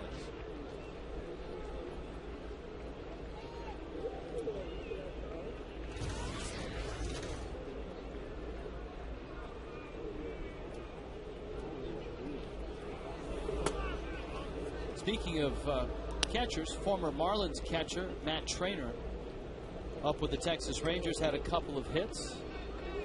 And coming up to visit us in the booth, his wife, 2-time Olympic gold medalist Misty May Trainer, and her new partner Nicole Branna.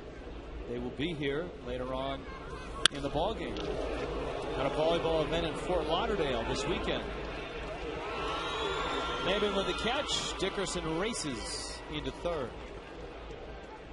And up comes Votto now with 2 outs. Now it's time for the Keep Your Edge Spotlight, brought to you by Just for Men, Mustache, and Beard.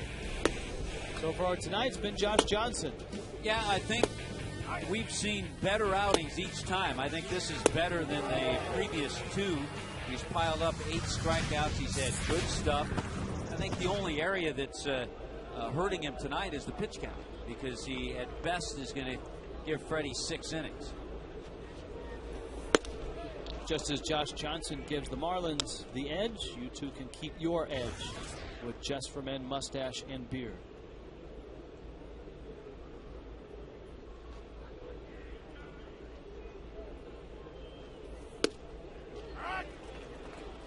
Outside corner to Votto, and it's 1-1. And it's interesting because if you look at JJ's line, he's walked just 1, but a lot of deep pitch counts.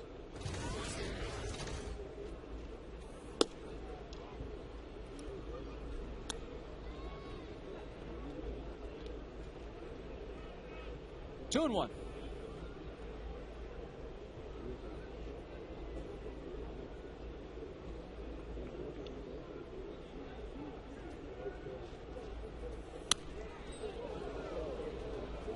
Two and 2. Votto and the Reds head to Pittsburgh to take on the Pirates. Be interesting to see if the Pirates are able to make some improvements on the field. There was a lot of activity at the end of last year and in the offseason. Boy, their last winning season, 1992. Gorgeous pitch. Votto was obviously looking for something else. And that something else was the heater. JJ and the fish on top.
Robinson Day.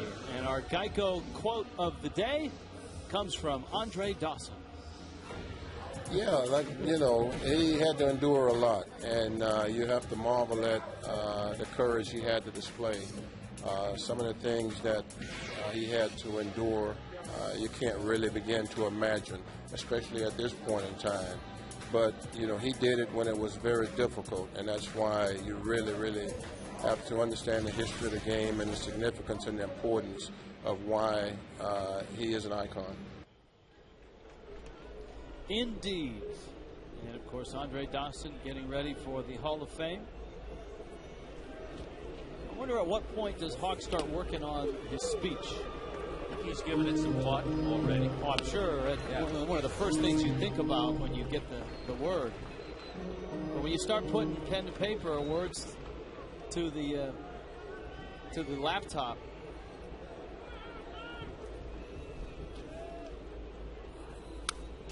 that one is fouled back to the screen. Craig?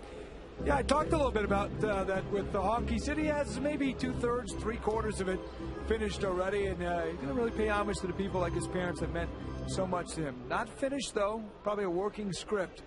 But he gets a little twinkle you could see in his eye when you talk to him about it. And he's excited about writing and adding to it and subtracting, and he's looking forward to that moment.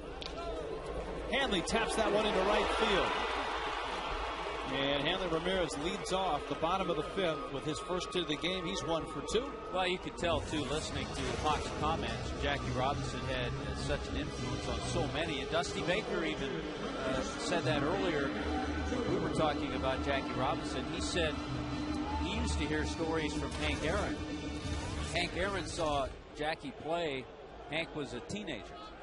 And that inspired Hank Aaron to continue on with his career. Of course, Baker was a teammate of Aaron's when Dusty Baker started his career as an Atlanta Brave. Here is Cantu. Cantu has bounced out and walked.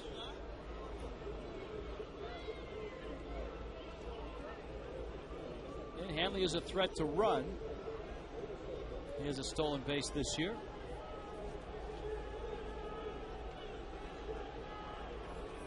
Thought about it, and Cantu took a strike. Thing about Harang, even though he's the same height as Josh Johnson, he's 6'7", he unfolds a little quicker.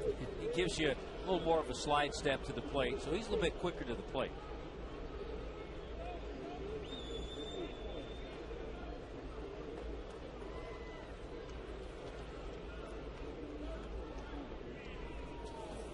Pitch out.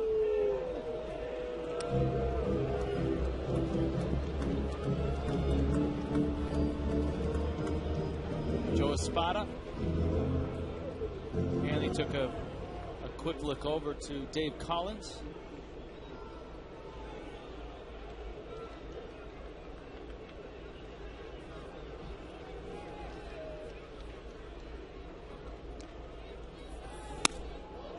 Fastball up. Now you might be wondering what Joe Espada would be giving, because Hanley has the green light. The only thing he could be giving would be perhaps a stop sign and have Hanley not run, but probably not. All that he went through is probably nothing.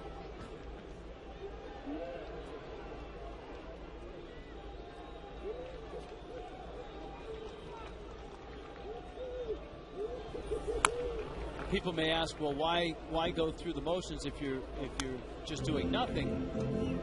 If you did that, then obviously it's much easier to pick up the signs when you're just going through it when you're given a sign. See Freddie doing a variety of things, and sometimes the signal comes from the bench, not from Freddie, but from another coach.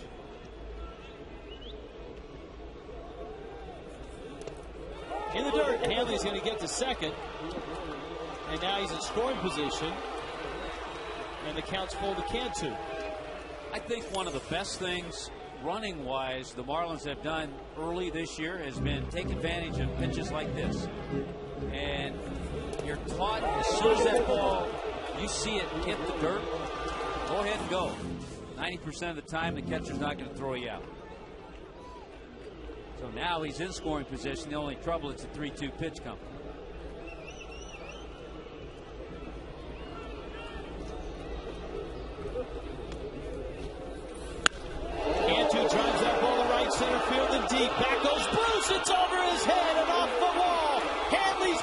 score, and Cantu adds to his streak. 14 consecutive games with an RBI, 3 shy of the Major League record, 10 to start 2010. That is a Major League record. And he's done it with a base hit, so a 10-game hitting streak as well. That's just great hitting. And look at how he did it. The wild pitch allowed Hanley to get to second. He gets a pitch, drives it well into right center. Nobody's going to catch this one. Just a good swing. And remember, he was locked in last April. Jorge Cantu, for the month of April last season, hit .365, 7 home runs, and 22 RBIs. Ugla, little cool cue shot, rolling, hustling. Ugla beats it for his 3rd hit of the night.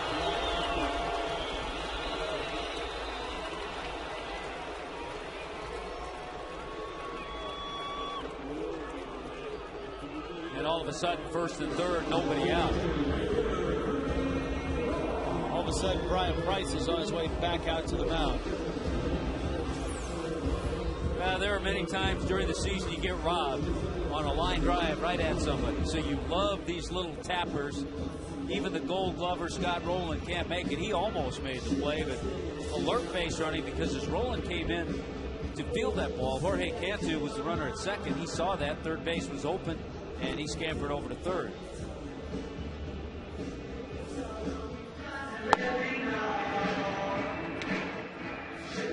Reds bullpen. Micah Owens. A little tougher when they're all number 42. Yeah, you have some guys. I Logan on Trusick and Nick Massett, a couple big guys down there. Daniel Ray Herrera, I know he's 5'6". We could pick out Herrera. Cody, that's into right center. Cantu will score. Ugla chugging around 3rd. He's coming home. Cody's going for 3. No! He puts on the brakes. He made the big turn and then pulled the chute. It came to a skidding halt about 30 feet away from second and scampered back. Well, some great swings this inning. Just to show you, when you stay back, we saw Jorge Cantu the other way. Cody Ross didn't want to get too anxious. Stays back. Has a chance to drive in 1 run. He drives in 2. A high fastball. Lines it into that right center. The right-handers are thinking Geico tonight. You see Cody at the top of your picture. And a busy turn of events for Joe Espada, Marlins' 3rd base coach.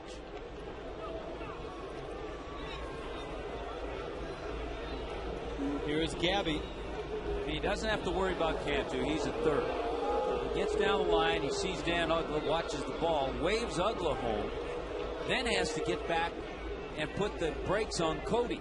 Make sure Cody stayed at 2nd base.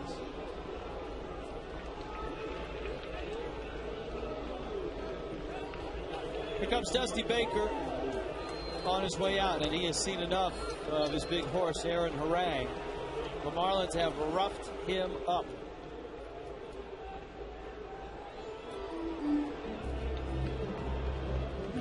Six extra base hits. And Harang exits. It's 7-1. Here's Arborudi, called to the pen. When you need a car, truck or van, who you gonna call?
tell you this, and I've heard him say this numerous times when people ask him about the streak. He talks about his teammates and how much support they've had for him, and the fact that he's got Hanley hitting in front of him. Pitchers have pitched around Hanley, and Cantu has just absolutely cleaned up. I'll bet you there are more of his teammates involved in this streak than Jorge Cantu is thinking about it. The Marlins with 6 extra base hits tonight. A home run and 5 doubles. That's a great shot, too, because there's a baseball tradition. Guys that don't play much, as you see Micah Owings come into the ballgame for the Reds, guys that don't play much or get on camera much, they know that after a guy has a big hit or does something big, they'll go sit next to them in the dugout and get themselves some camera time. And so, how many guys have sidled up to Hanley just to get on TV after Hanley's done something? All the time. All the time. And so, here's Hanley returning the favor. Cantu 15 RBIs, and this is game number 10. And you put that in perspective in the league. Albert Pujols came into play today. Now the Cardinals lost to the Astros. Pujols had 15. And Chris Young of the Diamondbacks with 14. So if Pujols didn't get any, Jorge Cantu and Albert are tied. Struck him out. You could hear the call of home plate umpire Mark Carlson. Pujols today had 2 hits but no RBIs. And you go into the American League, the leader Nelson Cruz of the Texas Rangers. Cruz has 6 home runs already this year. Tommy, I know you got your taxes in on time. I did. I mailed them today. How about your census report? Have you filled haven't that given out? that one much thought yet. Okay, well, it's not too late. Fill out and mail back your census form today.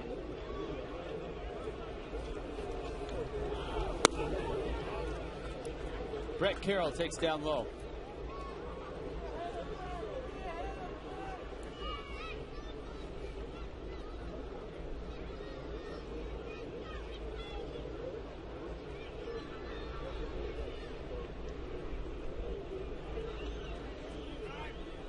So Cantu now an RBI in 14 consecutive games, and that's going back to last year.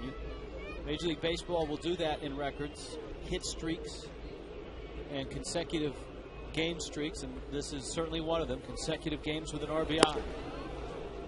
BC goes after the Owings fastball. And by the way, while we're enjoying all this, we need to, it could be a birthday present for him. We need to send out our birthday wishes to Cullen McRae, Marlins video coordinator, who just videos just about everything, pitchers, hitters, anytime they want to check on their game. Carroll hits a one-hop smash to Roller. It fires across. So Cullen will get to enjoy his birthday on a flight to Philadelphia. Yeah, this is a getaway day is tough for video guys because not only are you getting all the gear packed up, but Cullen also has to assemble all the Phillies stuff for Jim Presley, the hitting coach, all the Philly pitchers. So first day in, coaching staff as well as Cullen McRae, they'll be at the ballpark. They'll be at Citizens Bank very early in the afternoon. And then Randy St. Clair is going to want to look at all the Philly hitters. That's in the, if you were picking that on Netflix, that would be under horror. the Philly hitters. What's that, the Philly hitters are facing Roy Halladay? Well, that would both. Scary. But then, you know, each individual player gets a DVD with his at-bats. They'll also get some Halladay video for the flight up. What are we watching on the way up? I don't know. I didn't get my Netflix order in. Inside the Marlins, I think we're going to watch.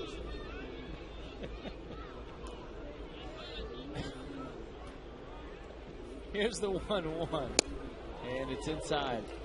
Yeah, the Phillies leading the league in runs scored, leading the league in total bases. So they are off to a rapid start. I believe they lost today, though, to the Nationals. That one misses outside. Yeah, the Nationals trailed early, but came back and won 7-5.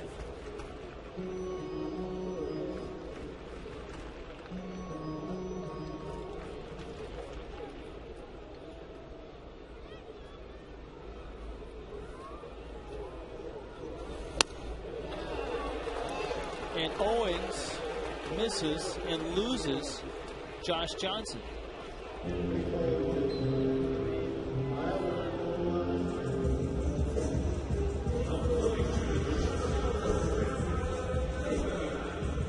Here comes Maven.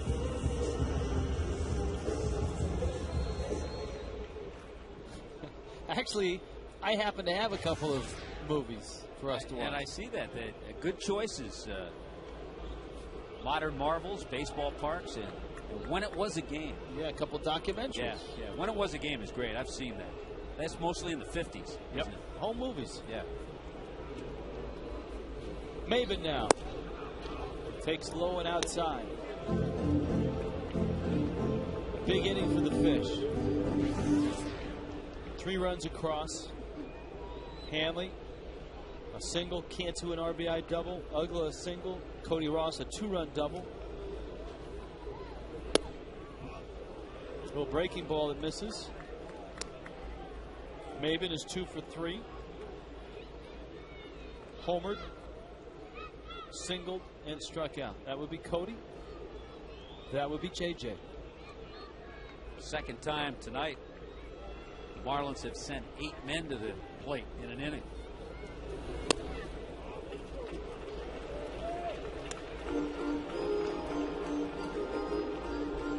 Bake is on deck. Cameron certainly has himself in a good hitter spot.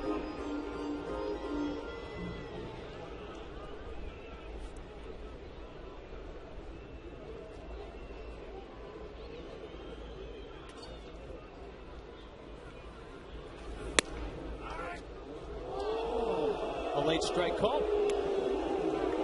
And a 3-0 breaking ball. I think it was a fastball, just had a little movement. But the differential, 7 miles an hour.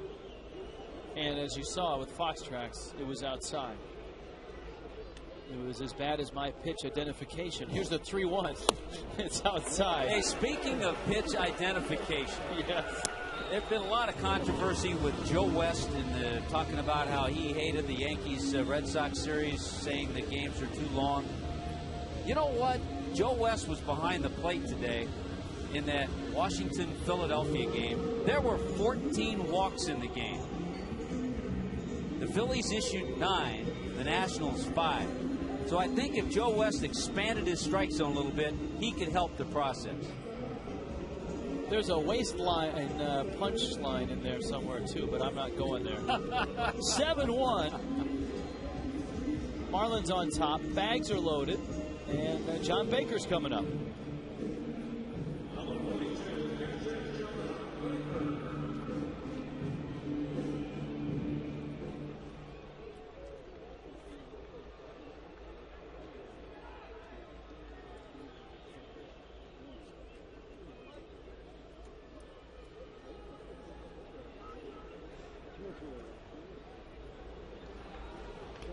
Bake doubled home a run in the 3rd.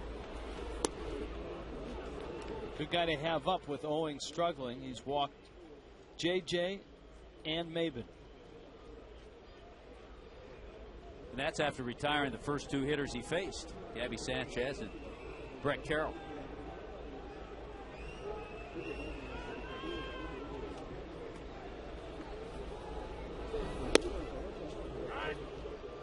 That was a changeup. Cody Ross, Josh Johnson, Cameron Maven.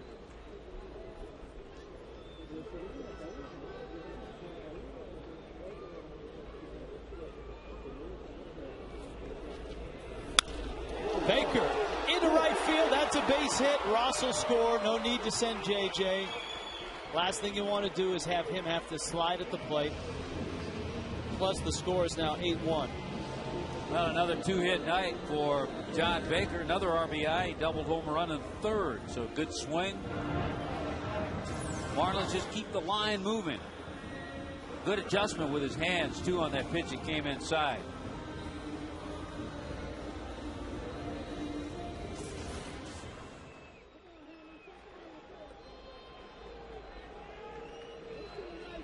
Not a happy Red fan. See, where's Jason Jackson on a night like this?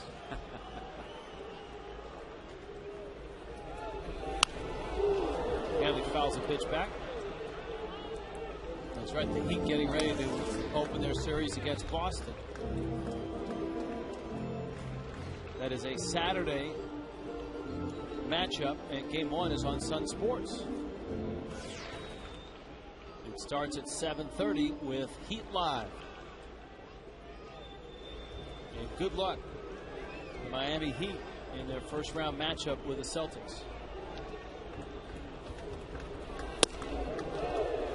Boy, remember Hanley started this with a base hit the other way off Aaron Harang, and eventually came in to score on the Jorge Cantu double.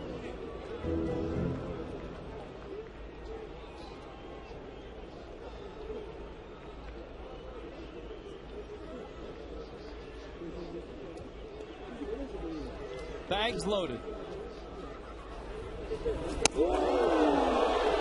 Harang just flat doesn't, or rather, Owings just flat doesn't have it right now. Yeah, he's been all over the place. Certainly not intentional there. And Harang didn't have it either. 4+ innings, 10 hits, 8 runs. The line on Aaron Harang.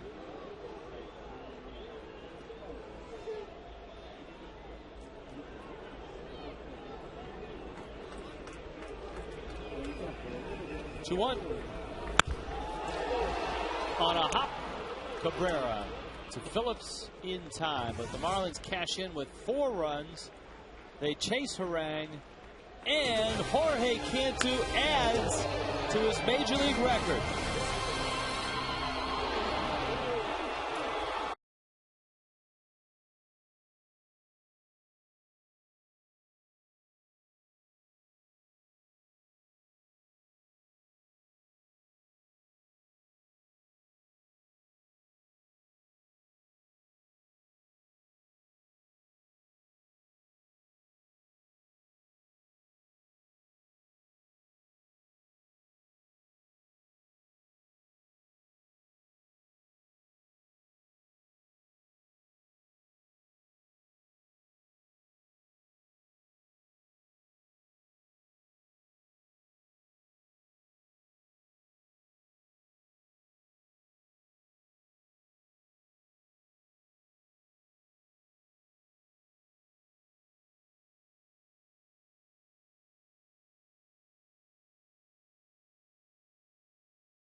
And growing up, my dad, he's a real big history buff. So from a little kid, he was throwing books in front of me about baseball, Negro League baseball, you know, how we got a chance to play this game. So, I mean, from Reuben Foster, who set up the whole league, to Jackie Robinson, who came in first for the major leagues. It's always been good to see somebody like Jackie go out and, you know, pave the way for us. Ricky Weeks dropping a Reuben Foster. He's the That's guy good that stuff. knows his That's good Negro stuff. League history.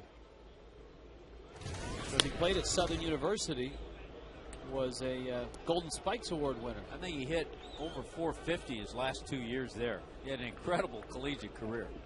Brandon Phillips, Scott Rowland, Jay Bruce, 6th inning. Liner to right, Cody is there, and he makes the catch. It's interesting, and maybe it's just me, but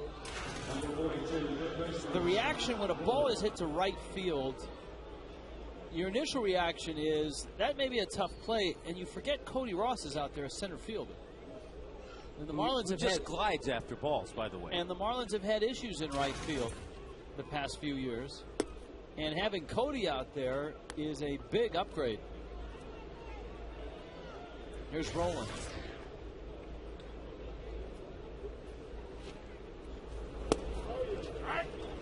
Really interesting outfield alignment with Scott Rowland, the hitter.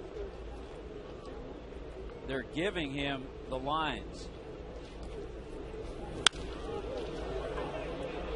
Good scouting. He hit it right to center. So the left fielder, Brett Carroll, was pinched over into left center. Cody was moved over into right center, giving Rowland both lines, but covering the middle part of the outfield. Why is that? Is there what about Rowland's swing? Well, a lot of it has to do with Josh Johnson. He's throwing hard, so they're not expecting Rowland to pull a ball or shoot one down the right field line. Jay Bruce takes down low.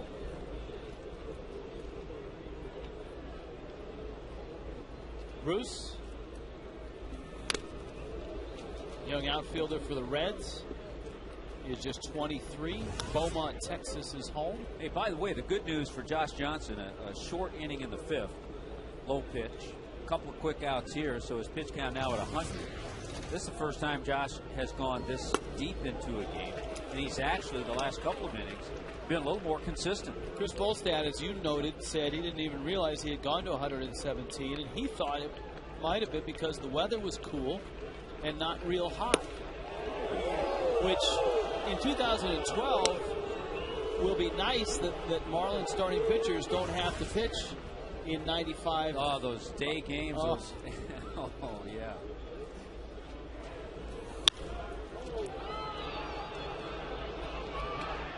Long run, and it's out of reach. I think if you're a pitcher, you sometimes look ahead. Might not be too happy to find out you have that July Sunday afternoon game. And the same holds true for the opposing pitcher as well. Now, I've always felt in the Marlins case, playing outdoors and not having to get the luxury until 2012, that it should be an advantage for the Marlins pitcher. I think he went. Yes, he did. Inning over. Strikeout number 10. Jay Bruce, a victim again.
Second, phrase it.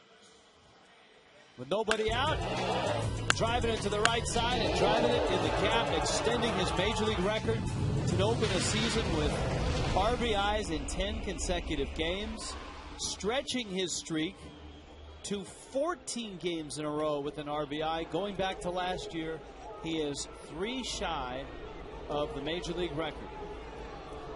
That our Coors Light Freeze can. Micah Owings continues for the Reds.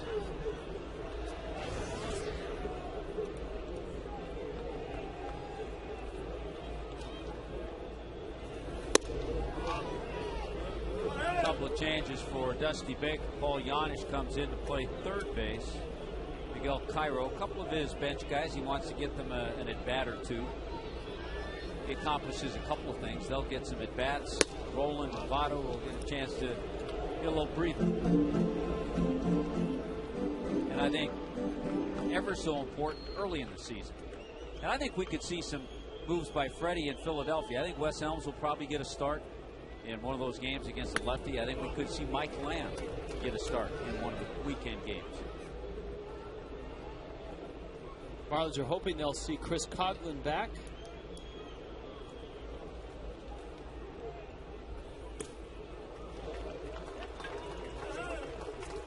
Cantu walks. Family Sunday for the Marlins. The next one is May 2nd, 1:10. Marlins wrap up their series with the Nationals. First 5,000 kids get a Chris Coghlan Kids Cap, courtesy of Jiffy Lube. And all kids can run the bases after the game in the Diamond Dash. 1-877 Marlins today.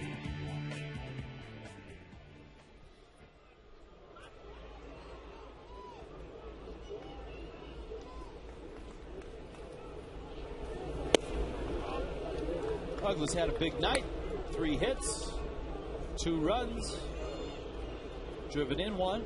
Boy, with the 3 hits, Daniel has taken his average against Aaron Harang, 9 for 19.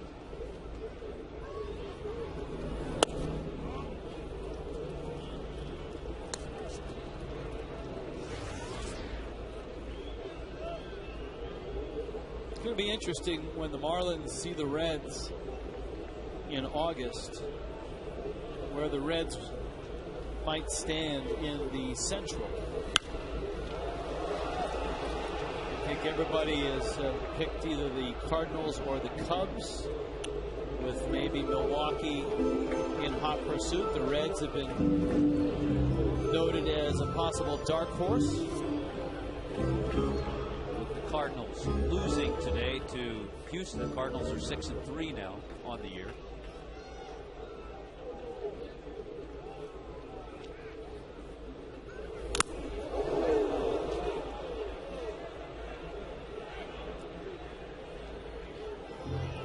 Saw C.B. Buckner get hit the other night. Is it me, or is that a Ty Wigginton lookalike? Mark Carlson. Yeah, Buckner got one just like that. CB kind of shook him up a little bit, but umpires are tough. Mark Carlson is right back there, ready for the next pitch. You're right, he does look a little like Wiggy.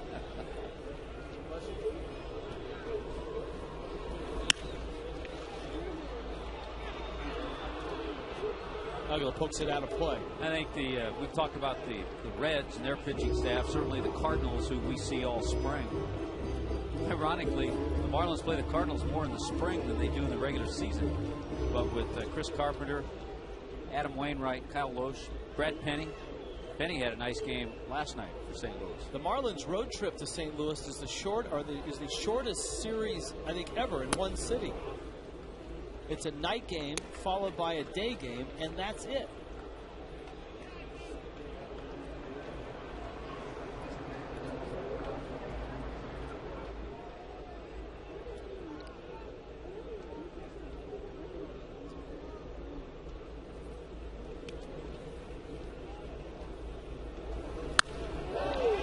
Turns on that one, drives it high into the night. Dan is going to be upset with himself that he just got under that. He had a pretty good pitch to drive a long way. Yeah, it's an interesting trip. Those 2 quick games in St. Louis, and then it's on to Chicago to take on the White Sox in interleague play. interleague schedule is just bizarre this year. The Marlins play teams from every division in the American League. That's right, the West, the Central, and the East. Yeah. You get the Rangers from the West, who may be the best team in the West right now. In fact, in a few moments, we'll be talking to the wife of a Texas Ranger. We'll have to call Matt and get a scouting report. And we get the White Sox from the Central, and of course Tampa. We get the Orioles also from the East. Tampa and the Orioles from the East. Whoops, that would be a balk. You can't fake a throw to first. You can if you step off the rubber first and then turn over there, but Micah Owings didn't do that. You can fake a throw to third and second, but right now he's on the rubber. You know, the other thing here, if he throws the ball, I think it's a balk as well. You can't throw, you can't make a pickoff to an unoccupied, there's got to be a defender at the base, right? Yeah, if he's moving a little bit in that direction, it's kind of a fine line. Yeah, they'll give you that. Kind of a gray area.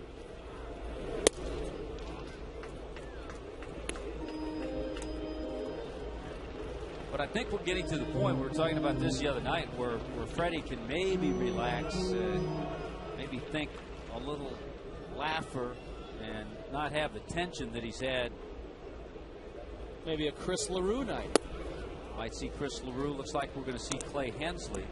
But it'd be a good night to get Chris an inning. Because you don't want to use, if Clay Hensley comes out, has a little success, you don't want to use him where you can't use him for 2 or 3 days. Yes. So, okay, get a nice inning out of him, then maybe get Chris LaRue. There's Chris, who we saw throw the ball well. He has excellent stuff in the spring. We saw him a little bit last year, too. You and I have been talking about this, it seems like, since almost day 2 or 3 of the season, that Freddie was looking for a laugher so that he could use a relaxed bullpen rather than trot the A-team out there.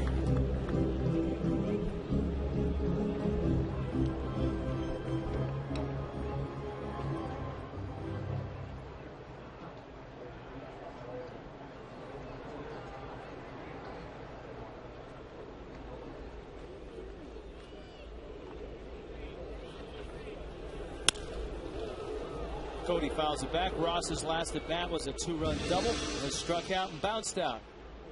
Now, if Micah Owings was pitching better, Dusty Baker has the luxury, because of the way Owings swings the bat, that he could leave a guy like him in for 3 or 4 innings. But I don't know if he'll do that, because he's already walked 3 and thrown a lot of pitches.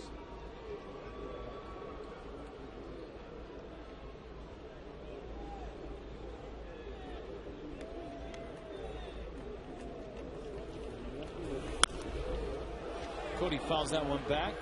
One area where the Marlins have been tough tonight, 6 for 13 with runners in scoring position. You know, Harang threw 101 pitches. So you add Owings total to Harang's total, and you got yourself, what, 142 pitches by Reds Chuckers. JJ in his 6 innings threw 104.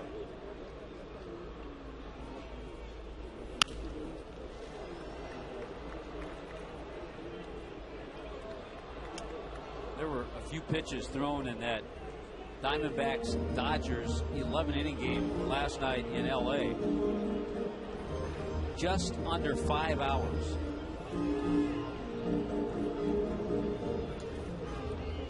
Diamondbacks used 8 different pitchers in that game. The Dodgers, I believe, are right there with them. There's Hensley. Dodgers used 8 pitchers. Cody drives that ball to left field. Cantu around third. He's going to score. Ross has got himself another RBI double. And another extra base hit for the Marlins tonight.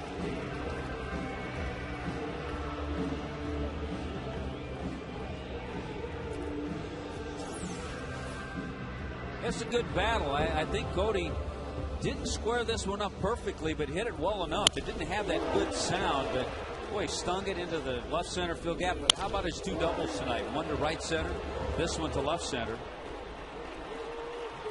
Cody with 8 RBIs on the year.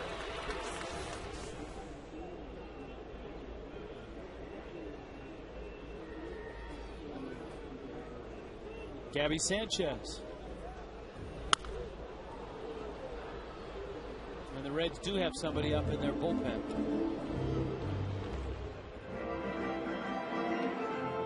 Is that Andrusik? Because 42 in my program doesn't exist, so it is Logan Andrusik. See, we could have our own game show. Name that Red.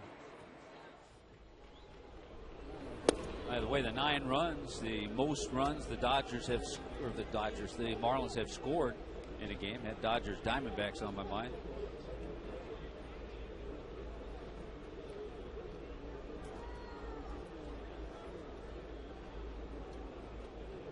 Counts 0-2.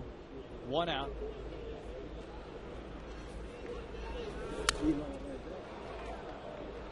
$12,912 here tonight. Seeing some nice offense from their ball club. That's always good to have. Get your offense in tune on your way to Philadelphia.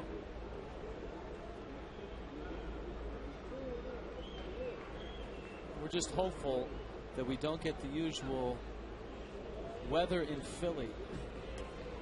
Planes delayed. 0-2.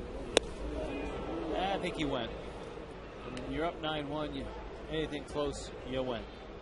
Let's take a look at tonight's leaders of the game presented by JM Lexus. Jorge Cantu now right there with Albert Pujols at JM Lexus. Price made us #1 18 years running. Click jmlexus.com to find out how. Yeah, you're right. It seems like every time there's a delay and you're in the northeastern quadrant somewhere, it's because of rain in Philly. Hey, at least that's what they tell us anyway. There have been many times where we've been flying to Chicago, Milwaukee, or someplace, and we're on a tarmac somewhere, and they say, right now all flights into Milwaukee are delayed because of weather in Philly.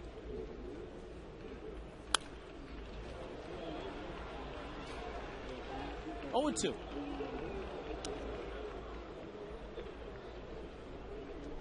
It'll be great to get back to Philadelphia. Marlins' first visit this year. Cheesecake and tasty cakes. Marlins finished last year in Philadelphia.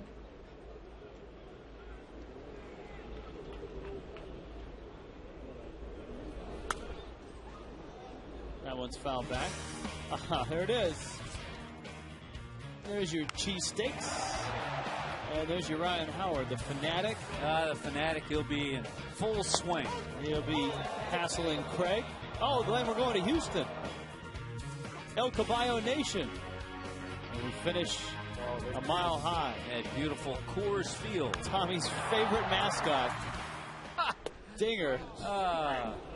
BC takes a changeup on the outside corner. When we get back, Olympians. Misty May Trainer and Nicole Branagh.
Well, that's a familiar face and a swing.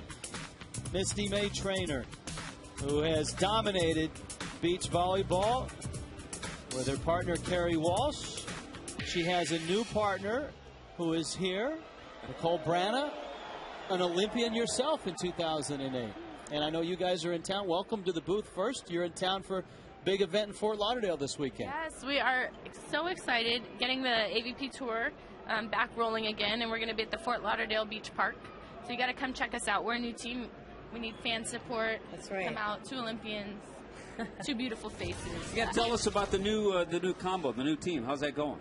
It's going well. We started training together in January, and looking forward to an exciting season. I think we both complement each other well and are bringing different things to the table from our past partnerships, and you guys, and I'm sure you guys have met on the tour as opponents an awful lot. Oh, you think? Yeah. I don't have to do this tour anymore. That's right. And I don't have to worry about her cut shot anymore. Who are the other tough teams? Who are some of your good competition this year? Well, for me, it's everybody because I was out 1 full season. I got to watch Nicole dominate. But everybody, is back and strong.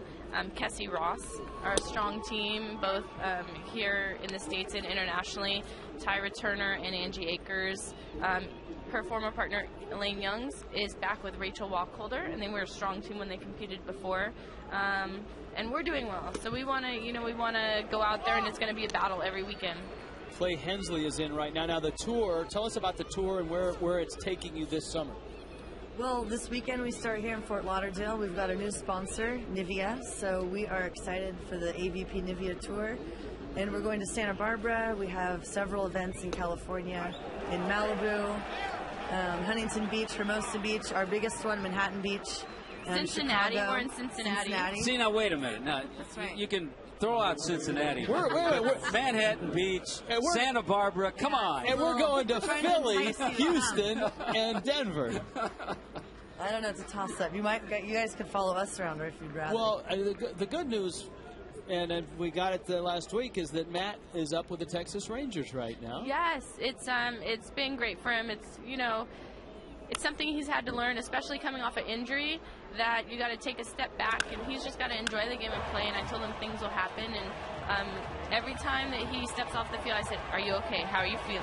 Because I'm more worried about his health, because I know he can do great things, and I want to see him accomplish everything that he wants to. Interesting because both of you had injuries that you had, and actually that's how you met, though, too. We did. Yeah. It's kind of a blessing. I don't want to say, but it was quality time we got to spend with each other. And then I was telling Nicole, it's kind of funny because this kind of parallels 2004.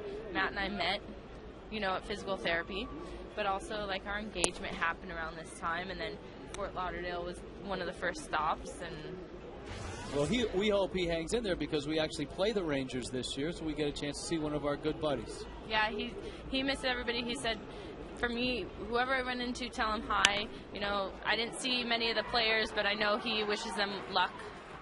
Ramon Hernandez bounces that one off the wall. It's going to be a long single. And he, the other day, got a start, went 2 for 4 for the Rangers. Now, I've got to ask this question because I've met your partner, and it was about a month ago. I took my family out to breakfast, and there you were. I was hoping you would admit where we met. Don't say at the original Pancake House in Coral Springs. Here they there are. You go. Oh yeah. Carbo loading for the upcoming event. That was off-season carbo loading. Don't tell anybody. The German Dutch babies, yummy. It's our secret, team secret. What sports do you follow, Nicole? You like baseball? I do. I went to see You're the going to have to Angels now. Twins game. I've been following Matt. I always open up the paper and see how he's doing. I like all sports. I'm a big fan. Nicole, are you at USC, UCLA? Where are you? I am not. I grew up in Northern California. Minnesota. I went to Minnesota. Minnesota. Yes, sir. Golden Big Gopher. Midwestern school. Golden Gopher. That's Good, right. Good volleyball program there. Very good. It's amazing that in college volleyball, all of a sudden, it used to be dominated by the West Coast schools. Now some of the Midwest schools are starting to win national championships. Yeah, the Big Ten is a strong conference, I think, all around. And all those schools have great spirit and great support. And it was such an awesome experience for me to go there and really had a great time. Our producer, John Sulzer, a big Penn State fan. Oh, that was our big rival. those Nittany Lions. They always have those long winning streaks of like 89 games and things like that. Oh. Clay Hensley right now working in the 7th. It's 9-1. Marlins on top. Nicole Branna, Misty May trainer, getting ready to start their volleyball tour. The AVP Nivea Gatorade Fort Lauderdale Open is at Fort Lauderdale Beach. The beach park is on Seabreeze Boulevard, right off A1A. So while the Marlins head to Philly, if you want to get out to the beach and see some great volleyball, you can. Micah Owings, who did come to the plate, goes down. All right, ladies, it's been nice having you. Thank you. Good luck this weekend. Good luck to you guys on the road. Yeah, that's right. Good luck. Good luck, Nicole. Nice to meet you. Manhattan Beach, you're welcome. Yeah, we'll go. Have fun in Santa Barbara. Thank you. Yeah, we'll think of you. Yes. In Houston or wherever you might be. Yes, that's where we'll be. Yeah, when we're in Milwaukee or Pittsburgh, you can think of it. All right. Yeah. All right. Sounds good. Well, thanks for having us. All right, you got it. All right, you. there you go. Misty May trainer Nicole Branna getting ready to start a new partnership and the AVP Tour. And of course, the reason that Misty May got a new partner is that her other partner, Carrie Walsh, has had a couple of children. And Hensley misses down low.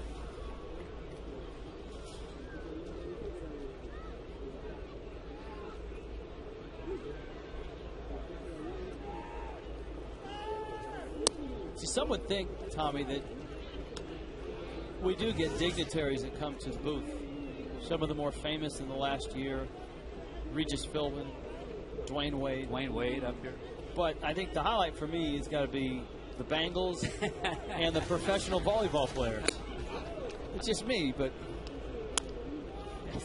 we asked them to come in uniform. Apparently there was a sponsor issue. There was some kind of an issue, yeah. You know, the hardest thing is, while you're talking to them, is figuring out who's at bat because everyone's number 42. That's Dickerson, who's on his way down to first. Well, Josh Johnson in his 6 innings, by the way, struck out 10, just 1 away from his career high.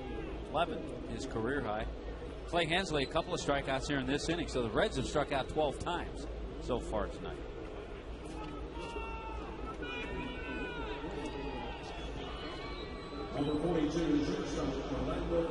Here is Cabrera.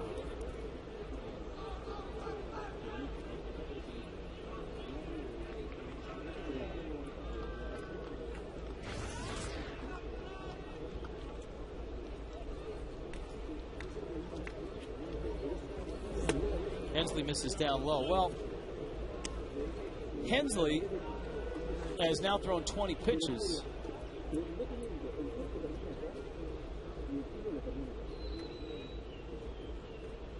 As he works here in the 7th with 2 outs.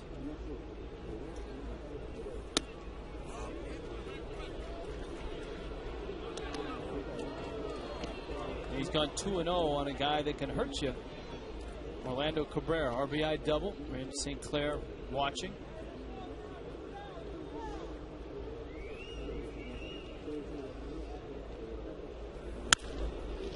Ground ball, Cantu. Nice play, little spinorama. And he gets it to Dan Ugler. Good luck to these 2. Marlins up 9-1.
Take it away, T-Hut. All right, let's start with a little Josh Johnson, who was very good tonight. 6 solid innings, only 1 walk, 10 strikeouts. You want offense? How about Cameron Maben with a shot, his first home run of the year?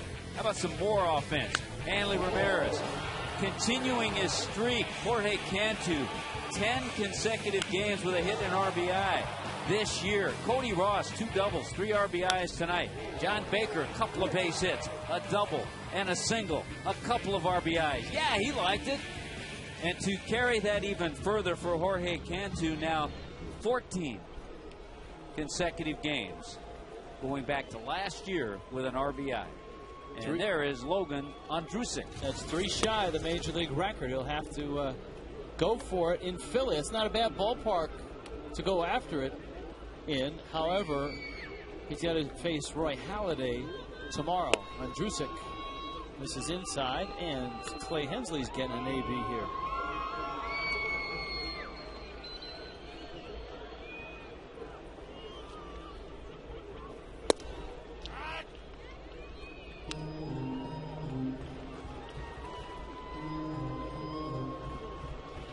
We've seen Ondrusek in this series. Actually, we've seen everybody in this series. It seems like it's been a 2-week series with the Reds. It's a 4-gamer. Ondrusek worked on Tuesday and on Monday. And on the 3rd day, he rested. That was last night. He did not pitch. And for Clay Hensley, there is a look at his offensive career. He has had 70 at-bats in his time with the Padres. He's thinking infield single. Look at that. Look at Hensley get down the line. Hey, he's a good athlete. Now time for the Coors Light Cold Hard Blast. This would be Cameron Maben, his 2nd night in the leadoff spot, and he's enjoyed it. Been on base 3 times. This is a solo homer in the 4th.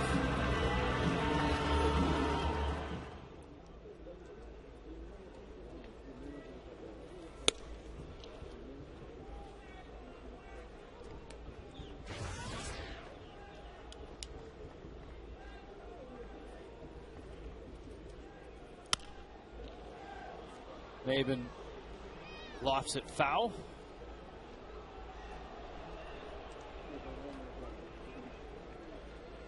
One ball, 1 strike.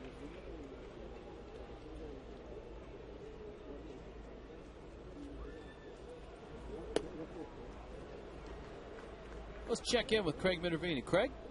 Guys, I was just thinking of something. This is the 5th game I've hosted. I want to work with me on this, all right? I did the first game in New York, first game here against LA, and the first 2 games of this series. Now, you see any parallel there? Those 4 games? I think they were all losses, Greg. That's right. I think I've gotten the gist of this already. They were all losses. Now, I don't want to get ahead of myself here. You never know, but the jinx could end tonight. So what do you get, like a beer shower? Like I should get something. Like Hopper got? Get 1 winning game here. But because you know there's a few folks in the TV truck that have volunteered. Only a few. Yeah. You know, a nice, though, response by the Marlins here. Seriously, game 3 and 4 of this series so far. After losing 2 tough games. Really a hit away from winning the whole series in 2 games. Yeah, it's a great point, Craig, because the Marlins battled back. There was a conversation I heard, bits and pieces of it, with Nate Robertson talking about just his impression of Freddie's ball club in the first week he's seen him. He said, it's incredible. This team just keeps coming back and coming back. And it's nice in these last 2 games of the series to get the pitching to support the offense.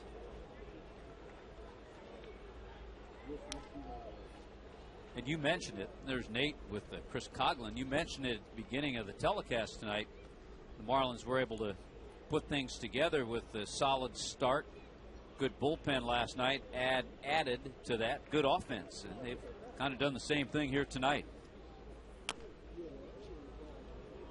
Marlins 1 through 6 hitters in the lineup tonight are 11 for 20 with 9 runs and 8 RBIs. Ogler's enjoyed his night, 3 hits. Ross has 2 RBI doubles. Cantu's extended that streak with a hit and an RBI. Never a good idea as a pitcher to try to field a hot smash with your bare hand. And another base hit for Cameron Maven, his 3rd.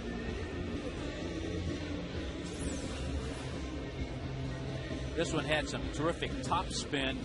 Not a good idea. That's a good way to break a finger. But Andrusik might be okay. But here comes a core from the Cincinnati dugout. Trainer, pitching coach, manager, everybody out there to check on the big right-hander. Even the trainers have the number 42 on. Which means it's time for another Jackie fact. 1950 became the highest paid player in Dodger history, receiving a salary of $35,000. That speaks volumes about the Dodger organization at that point. That's just 3 years after he broke the color barrier.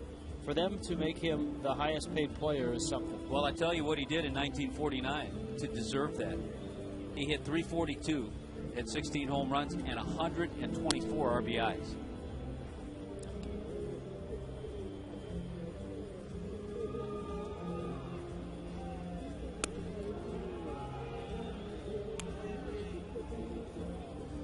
Andrusik is trying to convince everybody that he's okay.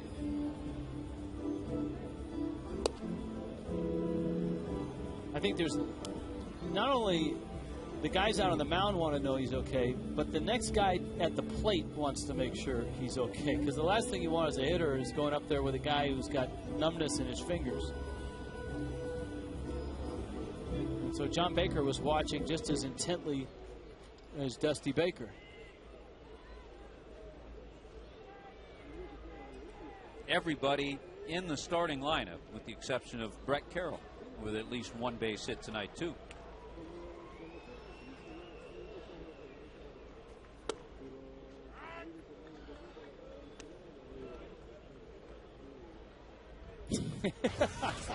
Did you see the look Bake just gave?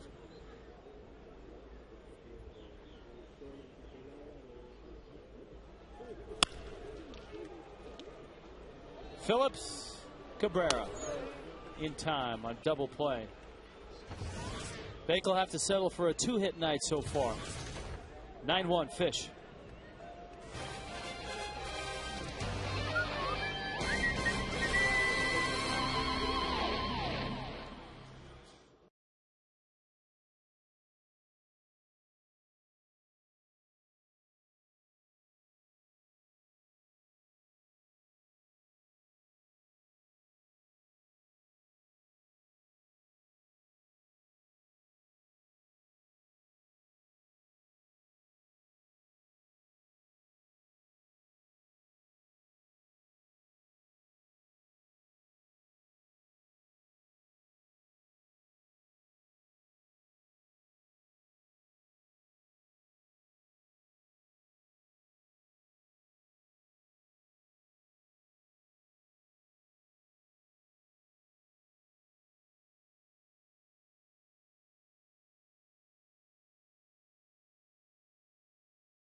Top of the Reds.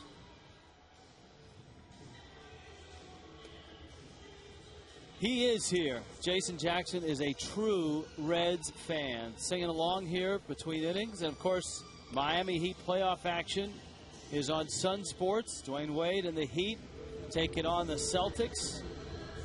And it all starts on Saturday at 7:30. A little air guitar. I think he's You know, he's a true fan. He's he's taking it like a man. His ball club's getting trounced. Look at the score, and he is still here. So he is a true fan, and I'll bet you he would agree with me that Barry Larkin deserves to be in the Hall of Fame. So, Jason, I'm with you on that for the Reds. I think Barry Larkin should be in the Hall of Fame someday.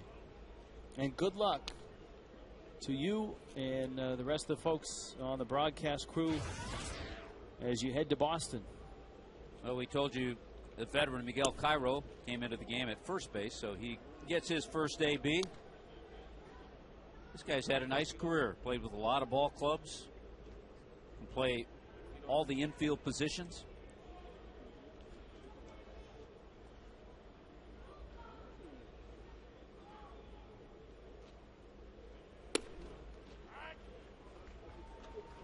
Defensive replacements. Wearing number 42, Wes Helms. So a new look on the left side of the infield. Brian Barton is at shortstop. Well, like I said, I got a feeling there's Brian who, boy, the more you watched him in the spring, you saw what Freddie saw and what Freddie liked and how well he can pick it out there. That's his natural position, but he can play third, second base, play a little first. Big breaking ball for a strike, and Miguel Cairo goes down. But I think we'll see Wes Helms get a start either against Hamels, maybe Jamie Moyer, one of the left-handers. And I think in Barton's to his credit and in his favor in his last couple of days is the fact that he is a better defensive infielder than Emilio Bonifacio. He also, toward the end of spring, played a couple of games in the outfield.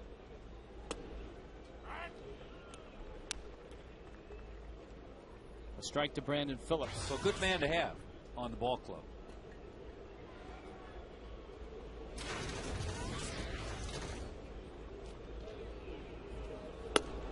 Oh, a couple of nice breaking balls from Clay Hensley. Looks like he's got a better feel here in this inning. Gave up a base hit, walked the batter in the 7th.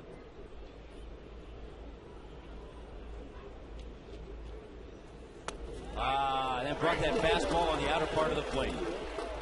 He has sharpened up, that's for sure. That's the old good morning, good afternoon, and good night. Starts it away, brings it back. The Marlins have two guys who you can consider long guys in Burke Badenhop and Clay Hensley. Most teams have one, and I mean, it's interesting to watch these first week and a half to see the roles of the two. Could you envision one becoming just a short guy? No, I think they're too valuable, especially in this day and age. Now, that could change if your starters consistently are giving you 6 and 7 innings. Right. That could change. But it's nice to know that on back-to-back nights, if you get short starts, you don't have to bring everybody out of the bullpen. Bard makes the catch. A 1-2-3 inning for Clay Hensley.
lot. You know, just opens the opportunity and actually shows a lot of people, shows to everybody that you can do it.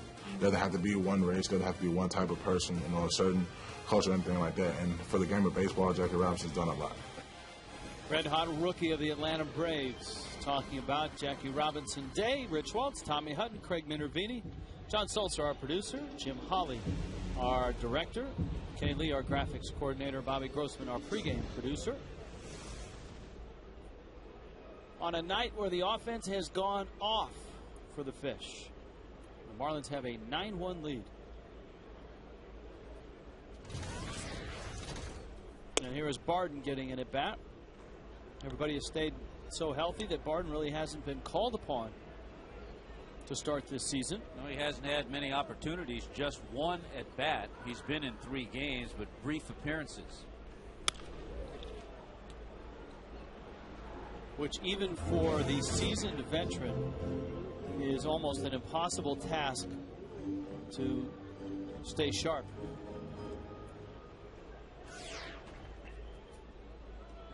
Nick Massett taking over for Logan Ondrusik.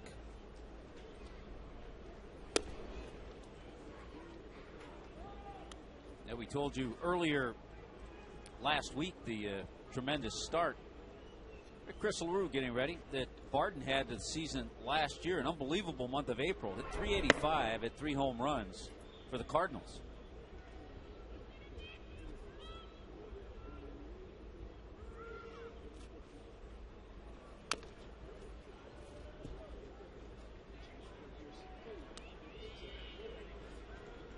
Out of Oregon State. There's your matchup tomorrow.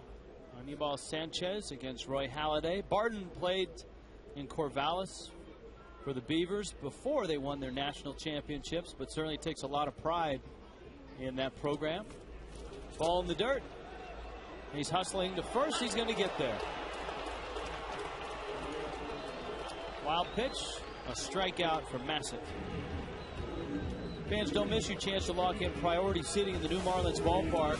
Become a Marlins season ticket holder in 2010. Reserve your spot in line. Seat selection in the new ballpark will begin this season for current season ticket holders. 1-877-MARLINS.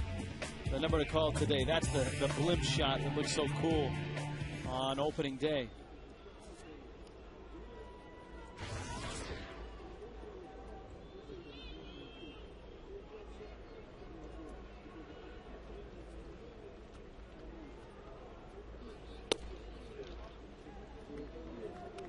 This is an at-bat where a lot of times an everyday player, unless you really keep your focus and concentration, you can kind of let it slip by.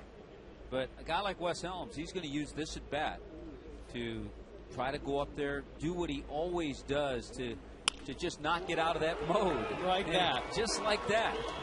Drives it to right center. Barden hustling to third. It's not a pinch hit because he came in as a defensive replacement, but it sure feels like it. He's probably looking forward to those Philadelphia Philly fans. Oh, they love him. They love Wes. They love Wes. That's just great hitting.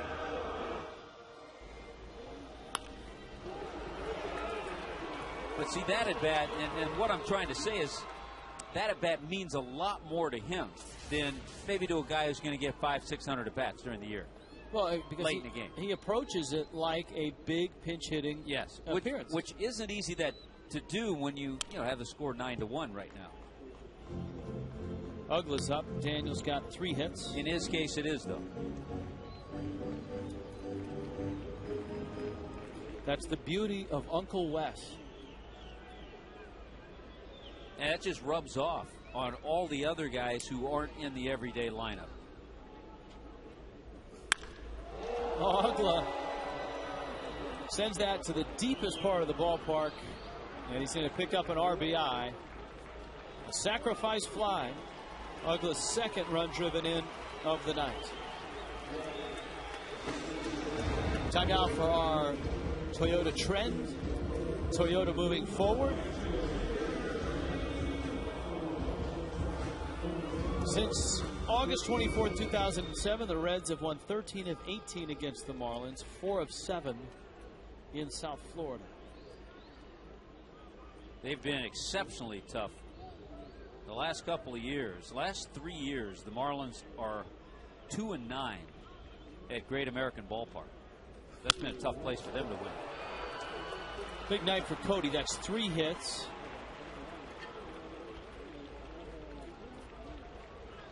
And he's starting to heat up just in time for a trip to Philly.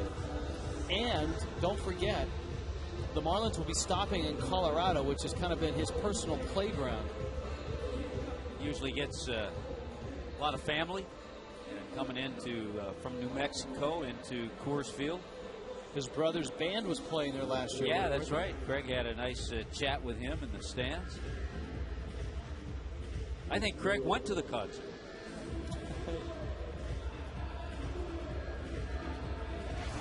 He was headbanging in the mosh pit, I think. I wonder how, we have to find out how far a drive it is from Carlsbad to Denver. Carlsbad, New Mexico. I'm sure we'll find that out. The ringing just stopped about 3 days ago. From that concert. What was the do you remember that, Craig? What was the name of that band? Oh, yeah. What was the name? Heavy Crazy metal name. stuff, though, right? Crazy name. The guy's a doctor.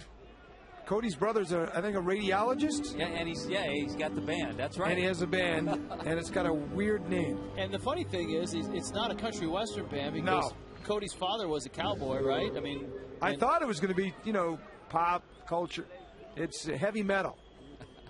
And you could not hear the person next to you. What was it? Lords of Fuzz is the name of it. Yes. Lords of Fuzz. Coming to a town near you. I'm going to, when I get to Philadelphia, I'm going to download some Lords of Fuzz. We need, you know what we need, and we'll just talk to Cody on the plane tonight. We need some Lords of Fuzz t-shirts. So when we get to Colorado and he goes 3 for 5 with a couple homers, we can bust them out on the air. So I guess those would be Fuzz Busters then.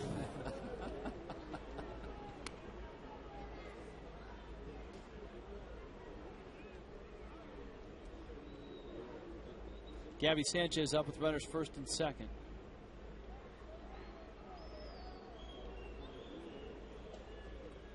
Gabby had a RBI double in the second inning, his first at bat, which produced the Marlins' first run.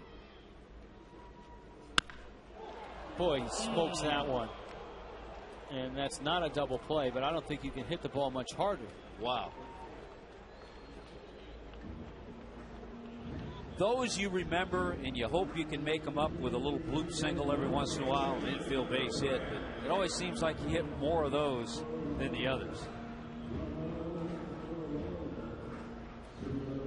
Are you Googling Lords of Fuzz?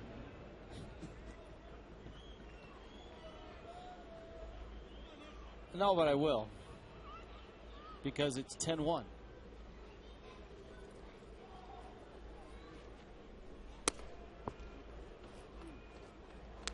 They have a website. LordsOfFuzz.com.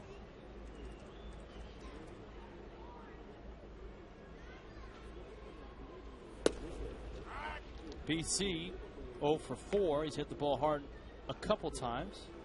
BC had that big night last night trying to break into the hit column tonight. He's the lone starter without a base hit.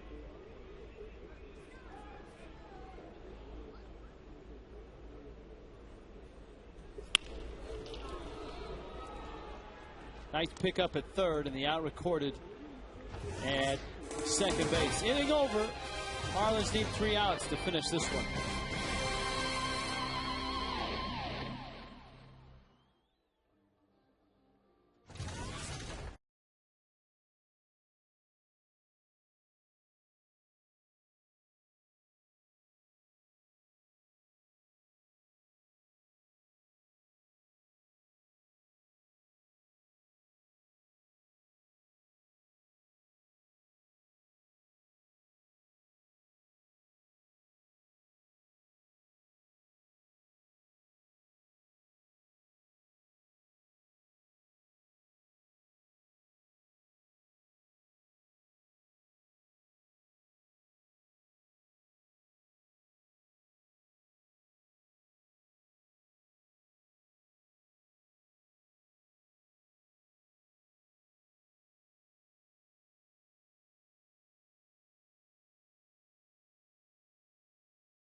In the top of the 9th inning, time now to look at our defensive play of the game, brought to you by the Home Depot. We're going back to last night. Hanley Ramirez with a couple of terrific plays. Getting Scott rolling. And the affable Johnny Gomes by a step. The thing that showed me a lot about Hanley last night, he didn't get a hit. He was 0 for 5, but made some tremendous defensive plays. Home Depot doing more on defense. Chris LaRue in. Helms fires across. And a quick out. Hang up another cue out there in left field.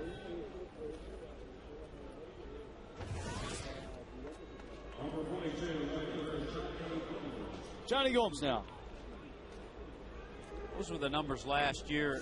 A much improved Chris LaRue in the spring. He had great command in the spring. Good fastball, slider, a changeup. Tommy, the Lords of Fuzz website is down right now.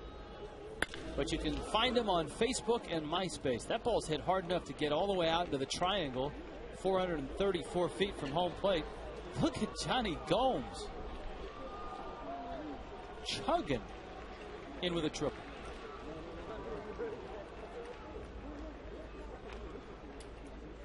So Gomes has 2 hits in the ball game.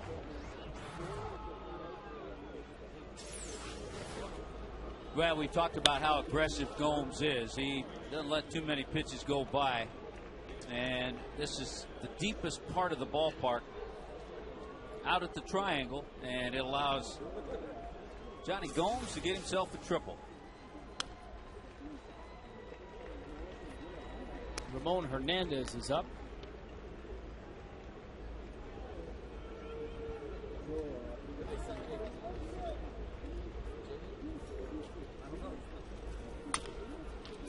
Will Tapper will bring home a run. Chris LaRue gives up a run, gets an out. In the home stretch for the 2010 census, not too late. Fill out and mail back your census form today. Not sure if that's a Reds fan.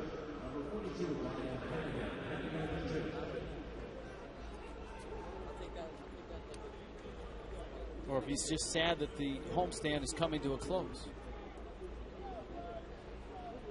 I think it could be that. Especially with the offense just getting on track the last couple of nights. Ryan Hannigan getting the AB. So we'll see everybody tomorrow night, 6:30. At about 6:33, the Philly Fanatic will be hassling Craig down on the field on Marlins Live.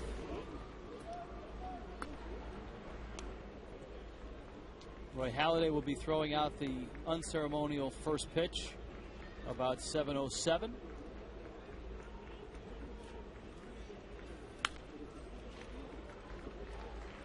Tommy will be dining on his first cheesesteak of the year at about 12:05. 2-2 with 2 outs. 10-2 fish. Chris LaRue. His return to the big leagues. Wes. Long throw. Oh, wow. Terrific play by Gabby Sanchez, who I think literally had to reach behind the runner to scoop it and finish off this ball game. That is an incredibly difficult play for a first baseman. Watch this. Boy, this is a great play on both ends. Wes Helms way behind the bag. Kind of throws totally off balance. And look at how Gabby Sanchez is on the foul side, picking the ball with the runner going right in front of him. Great play on both ends. I don't think I've ever seen that, where a first baseman has to catch it behind the runner as he has already passed him towards the bag. So a fitting end to a big night for the Fish. They take 2 in a row from the Reds, and the series 2 games apiece. Marlins Baseball, Fox Sports Florida, brought to you by AT&T. Your world delivers. By Marooney in South Florida. When you need a car, truck, or van, who are you going to call? 1-877-MAROONEY. And by FP&L. To learn smart ways to conserve energy, log on to FPNL.com and take a free online home energy survey. Hope you like the show, kids. Stick around. Marlins Live is next.